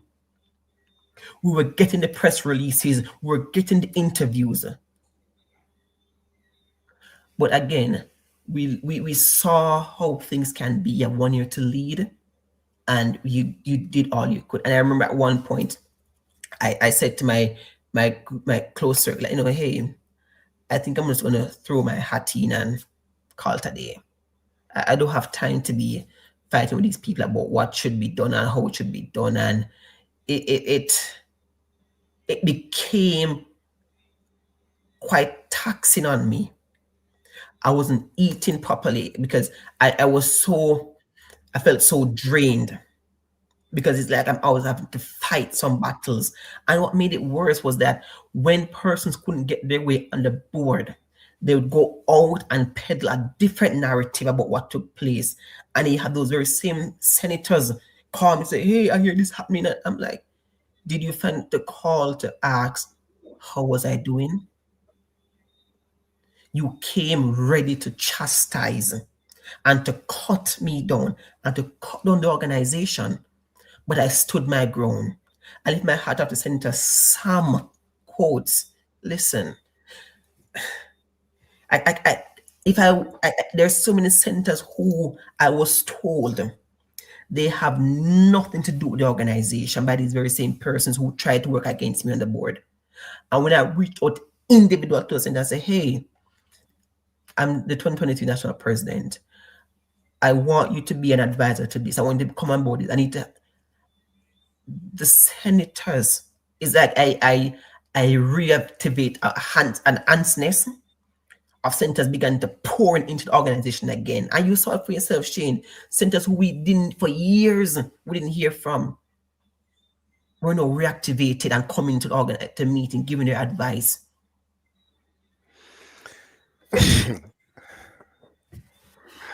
I allow you to speak because this is your moment to speak your own truth, sir. Your highest point. What have you learned from the organization? Where do you see yourself growing? And why should persons join? How can it impact their life? My highest point. I think, hold on. I think, yeah, Markland said that. I don't know if he's changed profile. Artistic scholar. Is that Markland or somebody? The temples feel sacred. That's Markland, right? Yes, yeah, Markland. The temples feel sacred. I mean, come on. They're like 4,000, 3,000, 4,000, 5,000 years old. Those things are older than all of us combined by thousands of years. You're gonna feel small in those cultures, yeah. But you're very tight with this. My high very point. Tight with this. Yeah, I'm a debater. I'm a debater and a public speaker. Where is that video? It's in my phone somewhere. I like each time I'm supposed to show somebody it disappears. And then I'm casually scrolling through the phone, it pops up. So I know what I'm going to do this time. I'm going to download it, pin it to my profile. So whenever anybody asks me, I can easily share it. I'm a debater. I'm a public speaker. I was a part of the debate team that thrust JCI Jamaica into the world of debating that gave us that dominance. I played a year, we won that year, we went to the World Championships, we came second, we lost to Australia in the final based on technicality. In 2023, I said to myself, we cannot be going to the third World Championship and not be victorious. And we devised a whole plan. We strategized.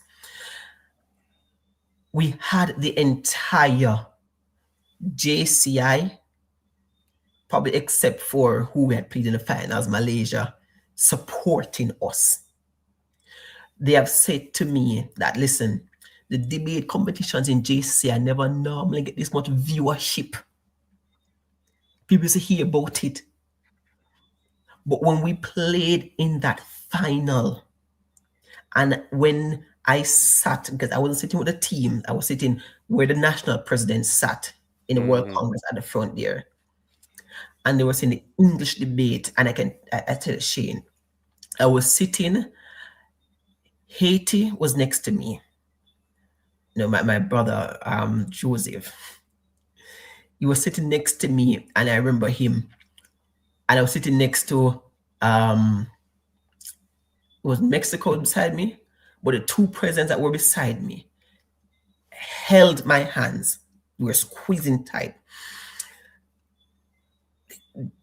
JCI Dominica Republic president came around, and they all gathered around me. And when they said, I heard Renell Clark. Renell. I didn't even wait to anything. The only guy who was Renell Clark. Mark Lannon. And I literally jumped. Everybody, we jumped and we were screaming, we were shouting. And I ran to the team and we hugged out. That was the high point at that point. Yeah, that video, somebody shared that video. I don't know who sent out that video, even before we could get it. Somebody shared that. That video has probably, at the time, it was close to 300,000 views on Facebook. It was all over the place. And then we did then Ambassador, Her Excellency Audrey Marks, posted it on her page. And she did. It was going everywhere. It was going and it was going. That was the high point for me. I said at that point, I said every single thing I had worked for, Switzerland, meant something then. Zurich, Switzerland. And it wasn't matter the fact that they even reached out to me and said, Mr. President, during Global Village, we want Jamaica, JCI Jamaica, to give an item. I said, what? Where? Switzerland?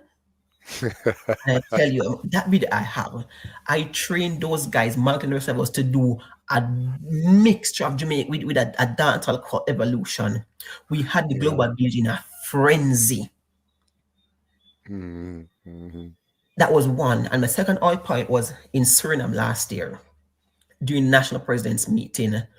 I also did my birthday, and I went to a training session that was being conducted by then JCI Treasurer, now JCI World President Alejandro Castillo. And she spoke about her tenure as JCI Vice President and her assignment to Jamaica. And she spoke about, the world body wanted to shut us down because we were failing as a national organization. And she said to me, when they saw me came on the floor, when I attended Allah, they knew then that I would have played a role in stabilizing the organization, bringing it to where it is. And it's what you've made it more when they saw that, just not me, they saw Renee, they saw Matt, they saw us now coming to events because of the debate. We established ourselves through the debate. Those two high points today are the reason why I remain in this organization. And I say to any young person, if you want to be a part of an organization that will transform your life, literally, from the ground up, this is it. You are not given anything to work with per se. You have a blank slate, and you develop it. If you have a project idea, you are given the tools to develop that idea from concept to reality. That's what JCI does. It provides you with training and development. If you want to be the best business leader, you have a global network of over 10 million members, including active and alumni. And some of these are in the highest level of society where they live. We have produced 6 prime ministers in Japan, 5 presidents in the United States of America, secretaries general for the United Nations, prime ministers, the list goes on. So you're entering an organization with a global footprint of change makers, real change makers. And I say to you, we have organizations in Kingston, in St. Andrew, in Hopewell, in Montego Bay, in Portmore. If you're in any of those spaces and you want to join, reach out to us at JCI Jamaica on Facebook or on Instagram, and we'll direct you to them. If you're in St. Thomas, if you're in Manchester, if you're in Clarendon, and you want to get involved, reach out to us. We have committees building out there. If you're there anywhere in Jamaica, you're there. If you can get 25 young people together to form a JCI movement, reach out to us. We will get you going. The intention is to have one JCI group, local organization per parish until we can get more. So if you're there Portland and there is none there, reach out to us. We'll get it going.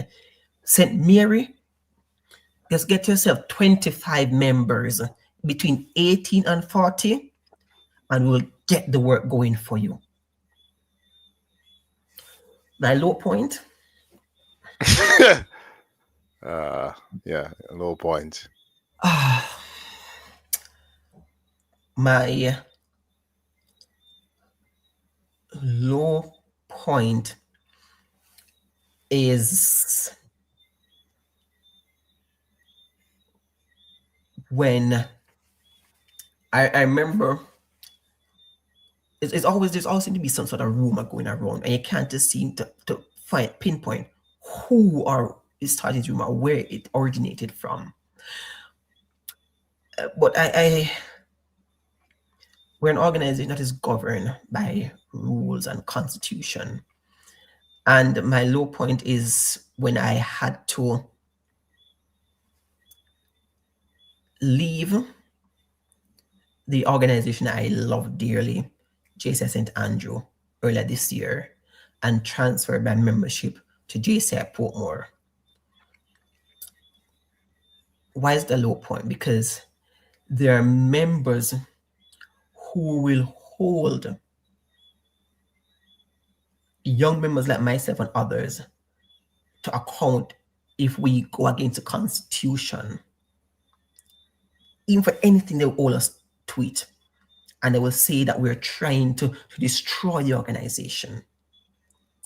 But these very same members will go against the Constitution when they want to do something that will benefit them and then try to justify it. And for me, Sentation, that is the highest level of hypocrisy that exists. You can't say you are a defender of the Constitution only when it suits you. You must either defend it at all times or at no time at all. And so when in writing that transfer, I did 2 things when I was leaving. First, I wrote a letter of termination of my membership with St. Andrew. And in that letter, I outlined to the then president and to the board that it is not that I'm leaving because of any bad blood, but I'm leaving because I don't want to be like so many others who left the organization and are bitter and hate the organization. And I don't want to get to that state where I whenever I even hear the organization being mentioned, I have such hatred for it. So before I get to that state, I will end my membership here and I will continue my service in another local organization. I didn't say where I was transferring to. I just said I would transfer. But then I did that, After I sent that termination letter, I then sent a follow-up letter to say I'm officially transferring my membership from JCI St. Andrew to another local organization. And at the same time I sent off that letter, I sent JCI Portmore to say I'm transferring my membership to you effective this day and to remain until thy kingdom come. And that's where I'm at right now. So that in essence is where I am as it relates to my high point, my low point. But I will forever champion JCI, and I will not be one when you will hear saying it is the best kept secret. No, because with me it will not be a secret. I will forever speak and champion JCI over and over. And closing, I will say this JCI Kingston Trust Fund. Yeah. I will Senator Linval, Senator Marjorie, Senator Paula, Senator Janet. Pauline, Senator Janet, past presidents Dwayne and Julene. I will forever sing my praise to the trust for being the first president to work with and how you poured into the organization and how you believed in us and you continue delivering for us, to the Kingston, to the St. Andrew Finance Board for participating, for giving to the organization when you can, to senators, Senator Elon, he doesn't like to be highlighted much. Senator Sam Coates, Senator Janet, Senator Sophia, Senator Paulette, Senator Derek, Delta, Senator. These persons, I can tell you, my presidency, national presidency, they provided such inspiration and hope and guidance to me. I'm big on protocols, but when Senator Derek draw me up and said, Mr. President, this is what needs to be done, not just JCI protocol, but protocol overall. So when I speak, I can speak with such a level of authority because I have been trained and given advice by some of the best that exist. And I lift my hats off to them and to you, Senator Shane, for always being there, that quiet figure, that voice of reasoning, and for this platform, and to everybody who would have played a role, to my family, oh Lord, my family endured all with me.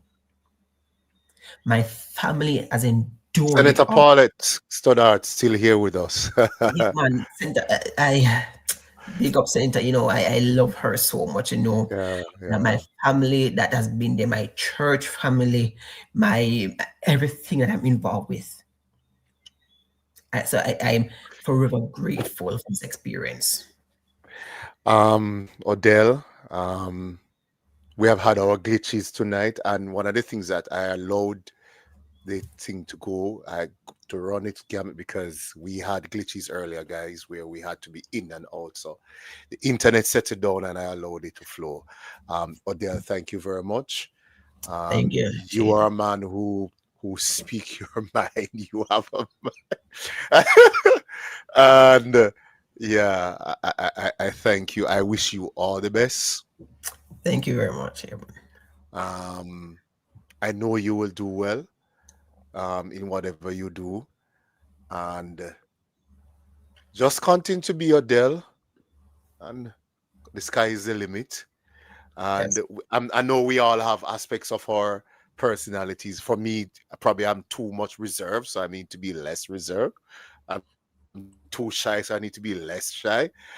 You have aspects of your personality that I know that, as you get older, you will work on them. But I'm sure as you mature, we will see you somewhere in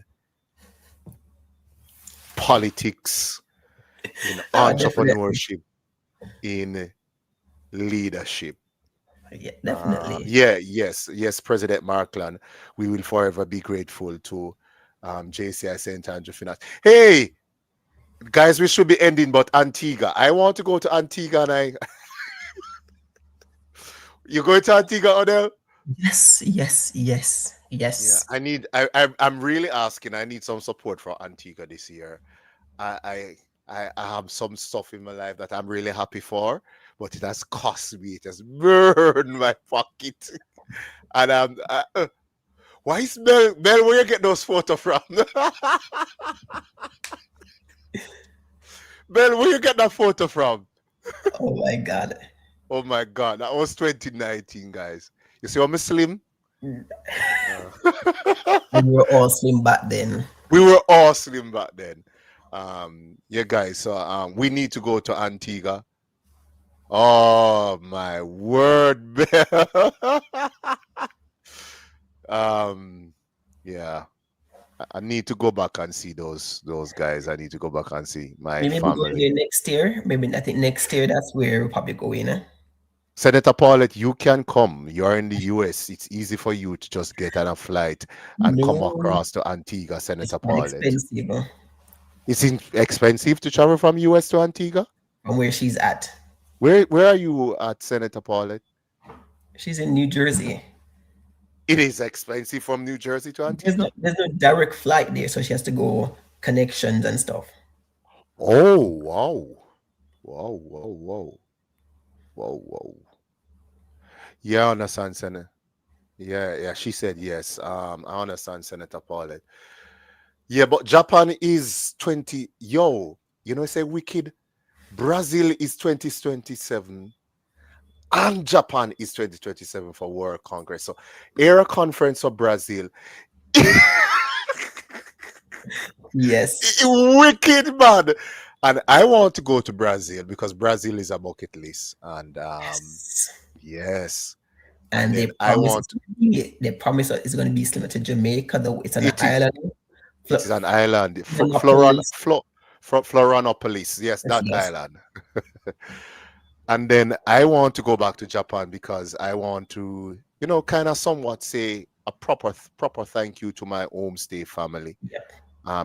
Take a proper gift to them because I had no idea that I should have been that prepared for Japan Academy and spend some time with them and visit. But boy, oh boy, it's like. So guys, make we save up and Nagoya World Congress. Yes. Yeah, Nagoya. I've been looking at it. I'm going to work 10 jobs. Yep. Yep. I have to. I mean, it's one life to live, guys, and at least we're not carrying the money to be a man or anything like that. Exactly. It's one life to live, and the organization gives you the chance and the opportunity to learn, grow, develop. Antigua Conference, 13 to 16, 500 USD for registration. So, Senator Paulette, I'm so sorry it's 3 flights. I had no idea it's 3 flights for you. That's crazy. So she probably should have to live from New Jersey to where? Miami, and then from Miami or Charlotte over to Antigua. Yeah, I understand.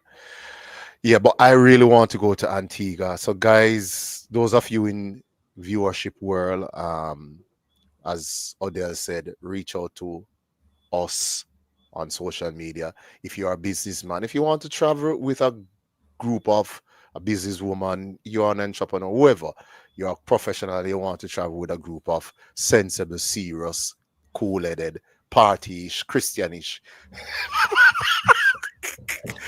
Don't even talk about the Christians, them who, well, I am a Christian, and I have to be like, yeah, we'll get to conferences and you're forced to take part and to experience the culture. You have to experience the culture, but yeah, it is Magic Island, Florianopolis.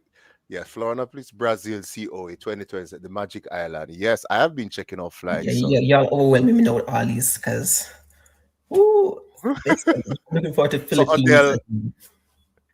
And World Congress is in Philippines this year. I'm looking forward to.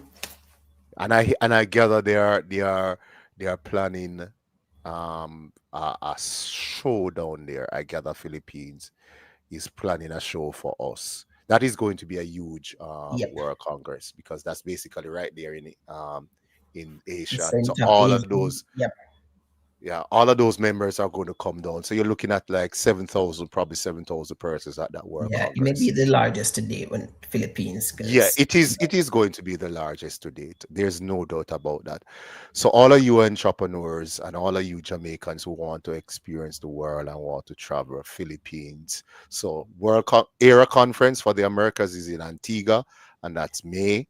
And that's May 13 to 16. Markland, I don't know if you can post the date for World Congress, and that's in Philippines. And that's in November, right? yeah, I think it's the second week of November. It's later Yeah. down in November, but it's, Yeah, yeah. second week of November. All right. So the team, I won't be sorry, I won't be going to Philippines because kind of not a bucket list, but yeah, Odell, be good though when you go there. Oh God. All right, guys. Odell, it has been a fun talking to you. Definitely And has been. Bell, can you show the rest of upcoming shows as we wrap up on this conversation? Thank you, guys, to all the celebrities who joined us, local celebrities, and all of your family members, them who stick and stay with us through all the glitches and here and there between your phone and your laptop and my internet and all of those things, guys. Thank you. Thank you, guys. Bell, please show the other flyers. This is Real Life on JBell Entertainment TV. I'm your host, Shane Reed, and we're sponsored by Sky Beach Restaurant Bar and Grill. And this and our special guest um, was Mr. Odell Marsh, or Senator Odell Marsh, past president of JCI Jamaica. Are you still going to become JCI president if possible? Moving Oh on. yes. All right, then get to that interview. Next week, we're going to Suriname, and we're going to be talking to Chevelle Plet from Suriname, guys. You hear? So we are all over the world. We are doing something different. Yeah, we're offering you variety, and so we're going to Suriname. Bell next.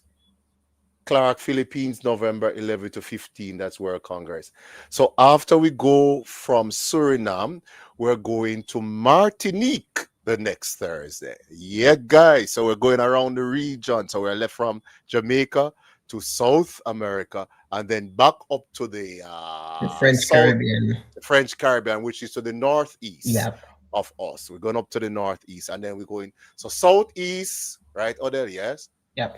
Yeah, southeast Southeast, down yeah, there. southeast, and Yeah, then so northeast. northeast. All right, guys. So that's where we are going for the 2 weeks after Odell. So we are taking you around and we're offering, and then we go back to Antigua. Dr. Onika Campbell, she's in Antigua, and that's in April. And then not that all the other interviews aren't important. But this is she is our strongest supporter in JCI world. Sorry, I'm not hurting anybody's feeling, but I'm just being honest. Alejandro Castillo, the current international president for JCI International. Yep. She is from Bolivia. She is our darling. She is our friend, and Or Ali. she's our ally. She is an honorary Jamaican, and she has looked out for us. She has battled for us, and even this that I'm doing with Odell. One of the things I said to Bell, and I said, JCI has got to be prominent in whatever I do through JBell or Real Life, because it is people like Ali who are sold into my life and said, hey, dude, I'm going to let you go to Japan. I'm like, are you serious? Do you know how many times I used to chat about Japan in college? Were you there with me? And she said, like, yeah, man, I'm going to allow you to get the chance to go and see JCI at that level. And so we'll be talking to Ali on Easter Monday, guys. So join us for that. So, hey, good night. See you next week for Suriname with Good night. Chevrolet. And Odell, big up yourself. And thanks for speaking your truth. You might get some beating, but I think you're used to that by now. Definitely. All right, Mark Cloud, you might get some beating, but that's Odell. Easy. All right, guys, see you. And good night. Good night. All right.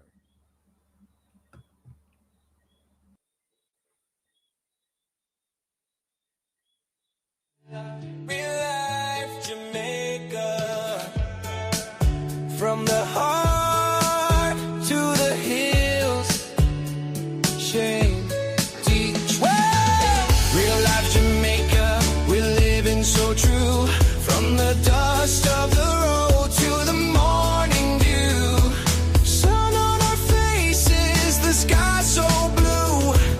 Real life Jamaica, it's me and you. No fake love, no running away. We hold our faith strong in real life Jamaica. Mama wakes early before the day, prays to God, then she finds a way. Kettle boiling, bread on the pan. Simple